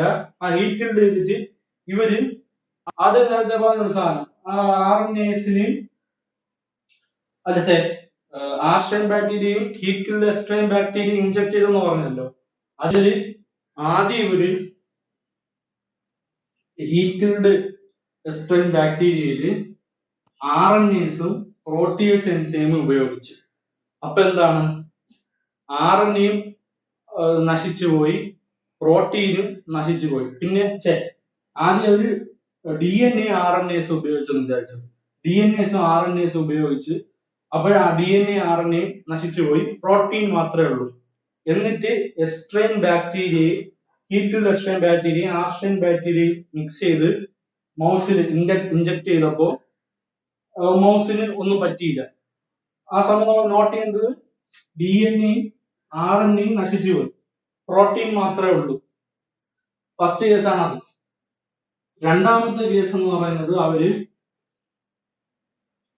DNA ഉപയോഗിച്ചു, പ്രോട്ടീസ് ഉപയോഗിച്ചു. അപ്പൊ DNA നശിച്ചു, പ്രോട്ടീൻ നശിച്ചു. അപ്പോഴും ഒന്നും അങ്ങോട്ട് പോയില്ല, എലിക്കൊന്നും പറ്റിയില്ല. മിക്സ് ചെയ്തിട്ട് എലി ഇഞ്ചക്ട് ചെയ്ത് നോക്കിയപ്പം മൗസിനൊന്നും പറ്റിയില്ല, സുഖമായിട്ട് ജീവിച്ചു. മൂന്നാമത് അവര് RNA-സും പ്രോട്ടീസും ഉപയോഗിച്ചു. RNA-സും പ്രോട്ടീസും ഉപയോഗിച്ചപ്പോൾ നമ്മുടെ RNA നശിച്ചു, പ്രോട്ടീൻ നശിച്ചു. എന്നിട്ട് ഹീറ്റ് എസ്ട്രെയിനിൽ ഇപ്പൊ ഇനി ബാക്കി എന്താണുള്ളത്? DNA ഉപയോഗിച്ചിട്ടില്ല. അപ്പൊ DNA ആണ് ഇനി ബാക്കി ആ സ്ട്രെയിനിലുള്ളത്. അതും ആ സ്ട്രെയിനും കൂടെ മിക്സ് ചെയ്ത് നമ്മൾ എലിയിൽ ഇഞ്ചക്ട് ചെയ്തപ്പോൾ എലി മരിച്ചു. അപ്പൊ അവിടെ അവർക്ക് മനസ്സിലായി ഈ ട്രാൻസ്ഫോമിംഗ് പ്രിൻസിപ്പിൾ എന്ന് പറയുന്നത് നമ്മുടെ DNA ആണ്. ട്രാൻസ്ഫോമിംഗ് പ്രിൻസിപ്പിൾ എന്ന് പറയുന്നത് DNA ആണെന്ന് ഈ ഒറ്റ എക്സ്പെരിമെന്റ് കൊണ്ട് അവർക്ക് മനസ്സിലായി. ഇനി അപ്പൊ DNA ആണ് ജനറ്റിക് മെറ്റീരിയൽ എന്ന് നമ്മളെ ഉറപ്പിച്ചു. അവർക്കൊരു ധാരണ വന്നു ഈ സയന്റിസ്റ്റുകൾക്കിടയ്ക്ക്. അപ്പൊ ഇത് ഒന്നും കൂടെ ഒന്ന് ഉറപ്പിക്കണം അല്ലേ, DNA ആണെന്ന്. ഇപ്പൊ നമ്മളും അങ്ങനെയാണല്ലോ. ഇപ്പൊ നമ്മൾ എവിടെയെങ്കിലും പോവാൻ വീട്ടിൽ നിന്ന് ഇറങ്ങുമ്പോൾ എന്ത് ചെയ്യും? നമ്മൾ അത് പൂട്ടിയാലും, അത് ഡോർ പൂട്ടിയാലും ഒന്നും കൂടെ വന്നിട്ട് നമ്മൾ ചെക്ക് ചെയ്ത് നോക്കും ഡോറൊക്കെ പൂട്ടിയിട്ടുണ്ടോ.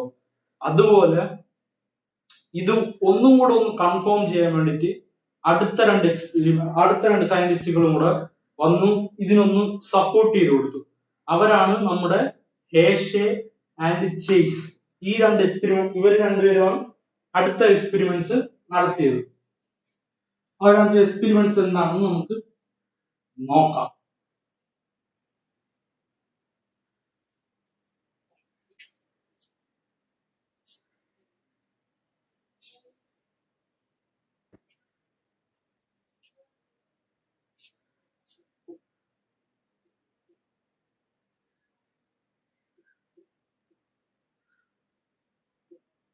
ഒരു ഫുൾ നെയിം ആൽഫ്രഡ് ഹെർഷെയും മാർത്ത ചെയ്സും ആണ് അല്ലേ? നോട്ടെ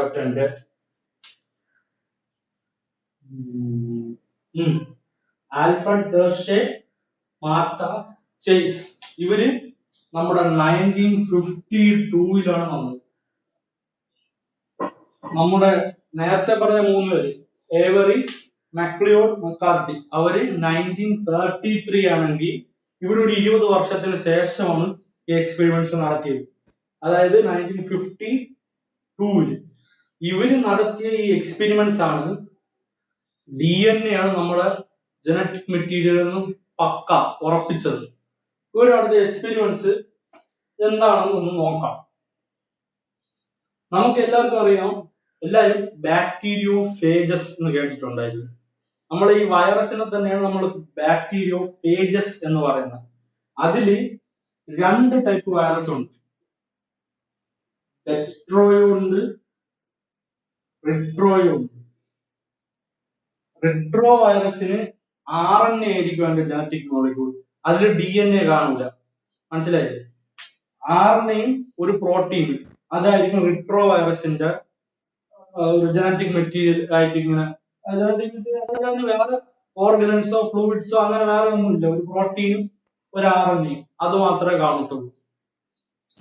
ഡെക്സ്ട്രോയ്ക്ക് അതേസമയം ഒരു പ്രോട്ടീനും ഒരു RNA-യും, ഒരു DNA. റിട്രോയ്ക്ക് ഒരു RNA-യും പ്രോട്ടീനും, ഡെക്സ്ട്രോയ്ക്ക് ഒരു DNA-യും പ്രോട്ടീൻ. അത്രേ ഉള്ളൂ. അപ്പൊ നമ്മളിപ്പം മനസ്സിലാക്കി DNA ആണ് ജനറ്റിക് മെറ്റീരിയൽ എന്ന് മനസ്സിലാക്കിയല്ലോ. അപ്പൊ അത് ഒന്നുകൂടെ ഉറപ്പിക്കുകയാണ് നമ്മൾ ഈ എക്സ്പെരിമെന്റ്സ് നടത്തുന്നത്. അപ്പൊ ഇവർ എന്ത് ചെയ്തു? ഈ റിട്രോ വൈറസിനെ അങ്ങ് തൂക്കിക്കളഞ്ഞു. എന്നിട്ട് ഡെക്സ്ട്രോയിലാണ് ഇവർ മെയിൻ ആയിട്ട് ഇവിടെ എക്സ്പെരിമെന്റ്സ് നടത്തിയത്. റിട്രോ വൈറസിന് നമ്മൾ എക്സാമ്പിൾ നോക്കുകയാണെങ്കിൽ നമ്മളെ tobacco mosaic virus, HIV virus, അതൊക്കെ നമ്മുടെ ഈ റിട്രോ വൈറസിന്റെ എക്സാമ്പിൾസ് ആയിട്ട് വരും. അപ്പൊ ഇനി ഇവര് എന്ത് ചെയ്തെന്ന് വെച്ചാൽ ഈ ഡെസ്ട്രോ വൈറസിനെ എടുത്തിട്ട് അത് ഒരു ബാക്ടീരിയയിലോട്ട് ഇഞ്ചക്ട് ചെയ്തു. എല്ലാവരും പറയും ബാക്ടീരിയയെക്കാട്ടിലും ചെറുതാണ് വൈറസ്. അപ്പം ഈ വൈറസിന്റെ ആക്ഷൻ, സാധാരണ ഒരു വൈറസ് എങ്ങനെയാണ് ബാക്ടീരിയ അറ്റാക്ക് ചെയ്യുന്നത് നമുക്ക് നോക്കാം. ഇതാണ് ഒരു ബാക്ടീരിയ എന്നത്. കുറച്ചും കൂടെ ഇതായിട്ട് വയ്ക്കാം.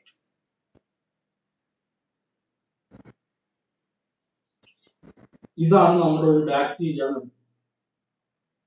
ഇതാണ് നമ്മുടെ ബാക്ടീരിയ. ഇത് സെൽ വാൾ. അയ്യോ,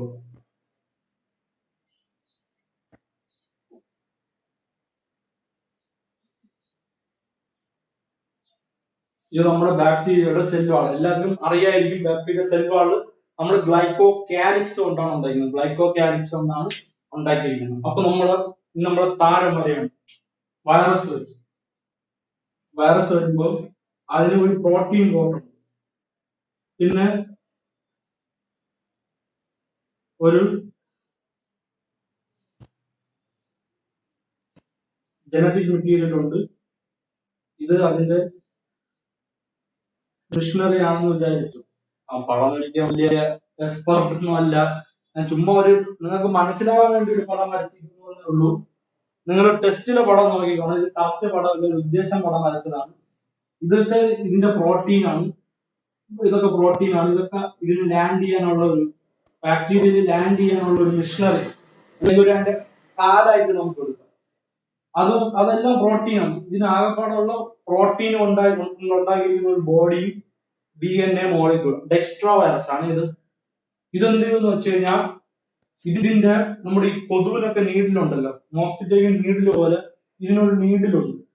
ആ നീഡിൽ വെച്ച് ആദ്യം ഒരു ബാക്ടീരിയയിൽ സെൽ വാളിനെയും സെൽ മെമ്പറിനെയും പൊട്ടിച്ച് ഒരു ഹോൾ ഉണ്ടാക്കും.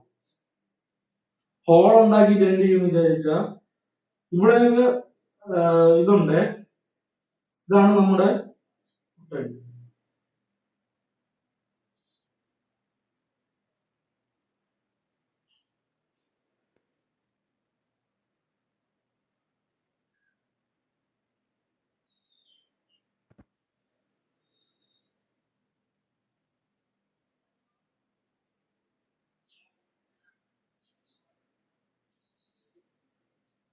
ഇതാണ് നമ്മുടെ ബാക്ടീരിയയുടെ ജനറ്റിക് മെറ്റീരിയൽ ആണെന്ന് വിചാരിച്ചോ.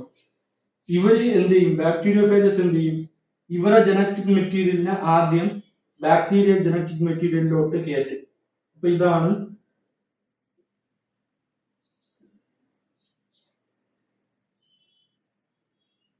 നമ്മുടെ ബാക്ടീരിയോഫേജസിന്റെ ജനറ്റിക് മെറ്റീരിയൽ എന്ന് വിചാരിച്ചു. അപ്പം അവരെന്ത് ചെയ്തു, ആ ജനറ്റിക് മെറ്റീരിയലിനെ ആദ്യം ബാക്ടീരിയയുടെ ബോഡിയിലോട്ട് ഇൻസേർട്ട് ചെയ്തു. ഇനി എന്ത് സംഭവിക്കും എന്ന് വെച്ചാൽ ഈ ജനറ്റിക് മെറ്റീരിയൽ പോയിട്ട് ഈ ബാക്ടീരിയയുടെ ജനറ്റിക് മെറ്റീരിയലിനെ റീകൺസ്ട്രക്ട് ചെയ്യുമെന്ന് ചോദിച്ചാൽ ഈ ഒരു പോർഷന് ഏതെങ്കിലും ഒരു ഭാഗത്ത് ഒരു പോർഷൻ, അതായത് നമ്മുടെ ഈ ഒറിജിൻ ഓഫ് റെപ്ലിക്കേഷൻ എന്നൊക്കെ പറയും, അത് നമുക്ക് പഠിക്കാം. ആ ഒരു ഭാഗത്തെ പോർഷൻ അങ്ങ് ഡിലീറ്റ് ചെയ്ത് കളഞ്ഞിട്ട് ആ ഭാഗത്ത് എന്ത് ചെയ്യും, നമ്മുടെ യോമാര് കയറിയെങ്കിൽ. അപ്പൊ ഇത്രയും ഒരു പോർഷൻ കാണാമോ എന്ന് എനിക്കറിയില്ല. ഇത്രയും ഒരു പോർഷനിലാണ് നമ്മുടെ ബാക്ടീരിയോഫേജസിന്റെ DNA വന്നിരിക്കുന്നതെന്ന് വിചാരിച്ചു. ആ ഒരു പോർഷൻ പെർട്ടിക്കുലർ DNAയില് ആ ഒരു പോർഷനിലാണ് നമ്മുടെ ഒരു ബാക്ടീരിയോഫേജസ് വന്നിരിക്കുന്നത് വിചാരിച്ചു. ആ ബാക്ടീരിയോഫേജസ് അവിടെ ഒന്ന് അറ്റാച്ച് ചെയ്തിട്ട് എന്ത് ചെയ്യും, ഈ ബാക്ടീരിയയുടെ തന്നെ ജനറ്റിക് മെറ്റീരിയലും DNA ഉപയോഗിച്ച് എന്ത് ചെയ്യും, ഈ ബാക്ടീരിയോഫേജസിന്റെ വൈറസുകളുടെ ജനറ്റിക് മെറ്റീരിയൽസ് ഉണ്ടാക്കും. അതായത് ഇതിന്റെ ബാക്ടീരിയോഫേജസിന്റെ ജനറ്റിക് മെറ്റീരിയൽ സെല്ലിന്റെ അകത്ത് കയറി ബാക്ടീരിയയുടെ ജനറ്റിക് മെറ്റീരിയലിനെ അൾട്ടർ ചെയ്ത് ഇതിന്റെ ജനറ്റിക് മെറ്റീരിയൽ അതിലൊന്ന് അറ്റാച്ച് ചെയ്തിട്ട് ഇനി ഈ ബാക്ടീരിയയുടെ കുറെ കുട്ടികളെ, വൈറസുകളുടെ കുറെ കുട്ടികൾ ഈ വൈറസുകളുടെ കുറെ കുട്ടികളെ ഈ ജനറ്റിക് മെറ്റീരിയൽ വെച്ച് ബാക്ടീരിയയുടെ ജനറ്റിക് മെറ്റീരിയൽ വെച്ച് ഉണ്ടാക്കും. അതായത് ഈ ബാക്ടീരിയ ഫേജസിന്റെ ജനറ്റിക് മെറ്റീരിയലും കൂടെ ഒന്നായല്ലോ, ചേർന്നിരിക്കുകയല്ലേ. അപ്പൊ ഈ ബാക്കിയുള്ള ജനറ്റിക് മെറ്റീരിയൽ ഉപയോഗിച്ച് ഈ ബാക്ടീരിയ ഫേജസിന്റെ ജനറ്റിക് മെറ്റീരിയൽ അതിന്റെ തന്നെ പ്രോജനീസിനെ ഉണ്ടാക്കും. അതിന്റെ തന്നെ ഡ്യൂപ്ലിക്കേഷൻ, ആ ജനറ്റിക് മെറ്റീരിയലിന്റെ ഡ്യൂപ്ലിക്കേറ്റ് ജനറ്റിക് മെറ്റീരിയൽസ് ഉണ്ടാക്കും. അപ്പൊ എന്താണ് ഈ ബാക്ടീരിയ ഫേജസ് ഈ ബാക്ടീരിയക്കകത്ത് കുത്തിയിട്ട് പെരുകി ലാസ്റ്റ് എന്ത് ചെയ്യും, ഈ ബാക്ടീരിയയുടെ വാള് കംപ്ലീറ്റ് പൊട്ടി ബാക്ടീരിയ ഡെഡായി ഈ വൈറസ് കംപ്ലീറ്റ് വെളിയിലോട്ട് വരും. കുട്ടി വൈറസുകളെല്ലാം വെളിയിൽ വന്നിട്ട് അത് വേറെ ബാക്ടീരിയകളെ പോയി അറ്റാക്ക് ചെയ്യും. ഇതാണ് നമ്മുടെ ബേസിക് വൈറസുകളുടെ ഒരു രീതി എന്ന് പറയുന്നത്. നമ്മുടെ ഹെർഷേ ചേസ് എന്ത് ചെയ്തു, ഇത് വെച്ചാണ് പഠനം നടത്തിയത്. അവരെന്ത് ചെയ്യുന്നു എന്ന് വെച്ച് കഴിഞ്ഞാൽ ഫസ്റ്റ് കുറെ വൈറസുകൾ എടുത്തു, ഡെസ്ട്രോ വൈറസുകൾ എടുത്തു. എന്നിട്ട് അതിനെ നമ്മുടെ P32 അതെ P32 മീഡിയത്തിലും ഫോസ്ഫറസ് 32 മീഡിയത്തിലും S35 മീഡിയത്തിലും കൾച്ചർ ചെയ്തു. P32 എന്ന് പറഞ്ഞാൽ ഫോസ്ഫറസിന്റെ ഐസോട്ടോപ്പ് ആണ്. അത് റേഡിയോ ആക്റ്റീവ് ഐസോട്ടോപ്സ് ആണ്. റേഡിയേഷൻസ് പുറത്തു വിടും. ഇതും സൾഫറിന്റെ ഐസോട്ടോപ്പ് ആണ്. അതും റേഡിയോ ആക്റ്റീവ് ആണ്, റേഡിയേഷൻസ് പുറത്തു വിടും. ഈ രണ്ട് എലമെന്റ്സിന് എടുക്കാൻ കാരണം എന്താന്ന് വെച്ച് കഴിഞ്ഞാൽ നമ്മുടെ ഫോസ്ഫറസ് എന്ന് പറയുന്നത് DNA-യുടെ ഒരു ഭാഗമാണ്. ഫോസ്ഫറസ് എന്നല്ല, ബോർഡ് ക്ലിയർ ആണോ? ഓക്കെ. ഫോസ്ഫറസ് എന്ന് പറയുന്നത് നമ്മുടെ DNA-യുടെ ഒരു ഭാഗമാണ്. DNA-യുടെ ഭാഗം എന്ന് വെച്ച് കഴിഞ്ഞാൽ നമ്മുടെ പെന്റോസ് ഷുഗറിൽ, ഞാൻ കഴിഞ്ഞ ലെക്ചറിൽ പറഞ്ഞു, പെന്റോസ് ഷുഗറിലും നൈട്രജൻ ബേസ് ഫോസ്ഫേറ്റ് ഗ്രൂപ്പും കൂടെ ചേർന്നാണ് നമ്മൾ ന്യൂക്ലിയോടൈഡ് എന്ന് പറയുന്നത്.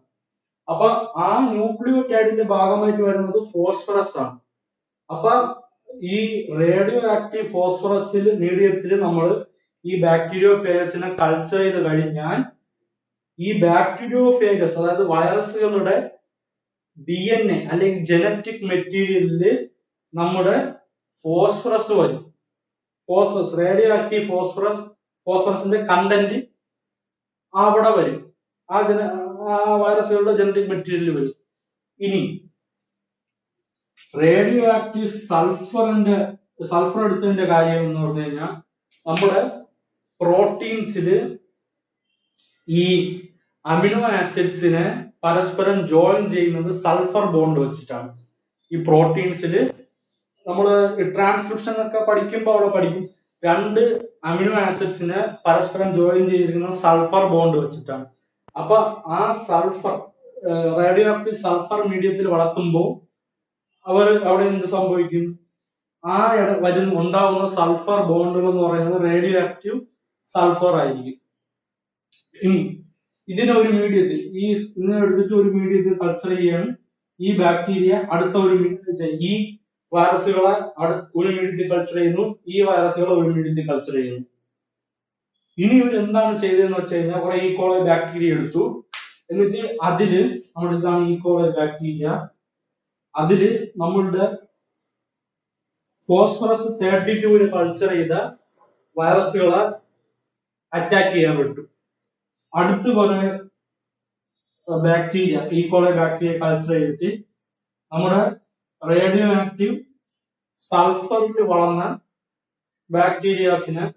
വൈറസിനെ അറ്റാക്ക് ചെയ്യാൻ പറ്റും. അപ്പൊ ഇവരുടെ മെയിൻ ഉദ്ദേശം എന്ന് പറഞ്ഞു കഴിഞ്ഞാൽ, ഈ ഹെർഷേയും ചേസിന്റെ മെയിൻ ഉദ്ദേശം എന്ന് പറഞ്ഞു കഴിഞ്ഞാൽ, ഞാൻ നേരത്തെ പറഞ്ഞല്ലോ ഈ വൈറസുകൾ അറ്റാക്ക് ചെയ്യുന്നത് എങ്ങനെയാണ്, ഫസ്റ്റ് ഒന്ന് ലാൻഡ് ചെയ്തതിനു ശേഷം അതിന്റെ ജനറ്റിക് മെറ്റീരിയൽ, അത് നമുക്ക് പിന്നെയാണ് മനസ്സിലായ DNA ആണെന്ന്. ഈ സമയം അറിഞ്ഞുകൂടാ ജനറ്റിക് മെറ്റീരിയൽ അതിന്റെ ഏതാണെന്ന് അറിഞ്ഞുകൂടാ. ആ ജനറ്റിക് മെറ്റീരിയലിനെ വൈറസിന്റെ അകത്തോട്ട് വിട്ട്, ബാക്ടീരിയ അകത്തോട്ട് വിട്ട്, ബാക്ടീരിയയിലെ ജനറ്റിക് മെറ്റീരിയലിനെ അൾട്ടർ ചെയ്ത് ആ വൈറസ് സ്വന്തമായിട്ട് അതിന്റെ ആ ബാക്ടീരിയയുടെ ജനറ്റിക് മെറ്റീരിയൽ ഉപയോഗിച്ച് ഈ വൈറസുകളുടെ കോപ്പി ഉണ്ടാക്കും. അങ്ങനെയാണ് ഞാൻ പറഞ്ഞത്. അപ്പോ ഇതിൽ നമ്മൾ ഇത് വെച്ച് ഒരു ഉദ്ദേശം എന്താന്ന് വെച്ച് കഴിഞ്ഞാൽ, ഫോസ്ഫറസ് റേഡിയോ ആക്റ്റീവ് ഫോസ്ഫറസ്. ഇതിൽ കൾച്ചർ ചെയ്ത എല്ലാ വൈറസുകളുടെയും ജനറ്റിക് മെറ്റീരിയലിൽ റേഡിയോ ആക്റ്റീവ് ഫോസ്ഫറസ് കണ്ടന്റ് കാണും. അപ്പോ ഇത് വന്ന് ബാക്ടീരിയ അറ്റാക്ക് ചെയ്യും.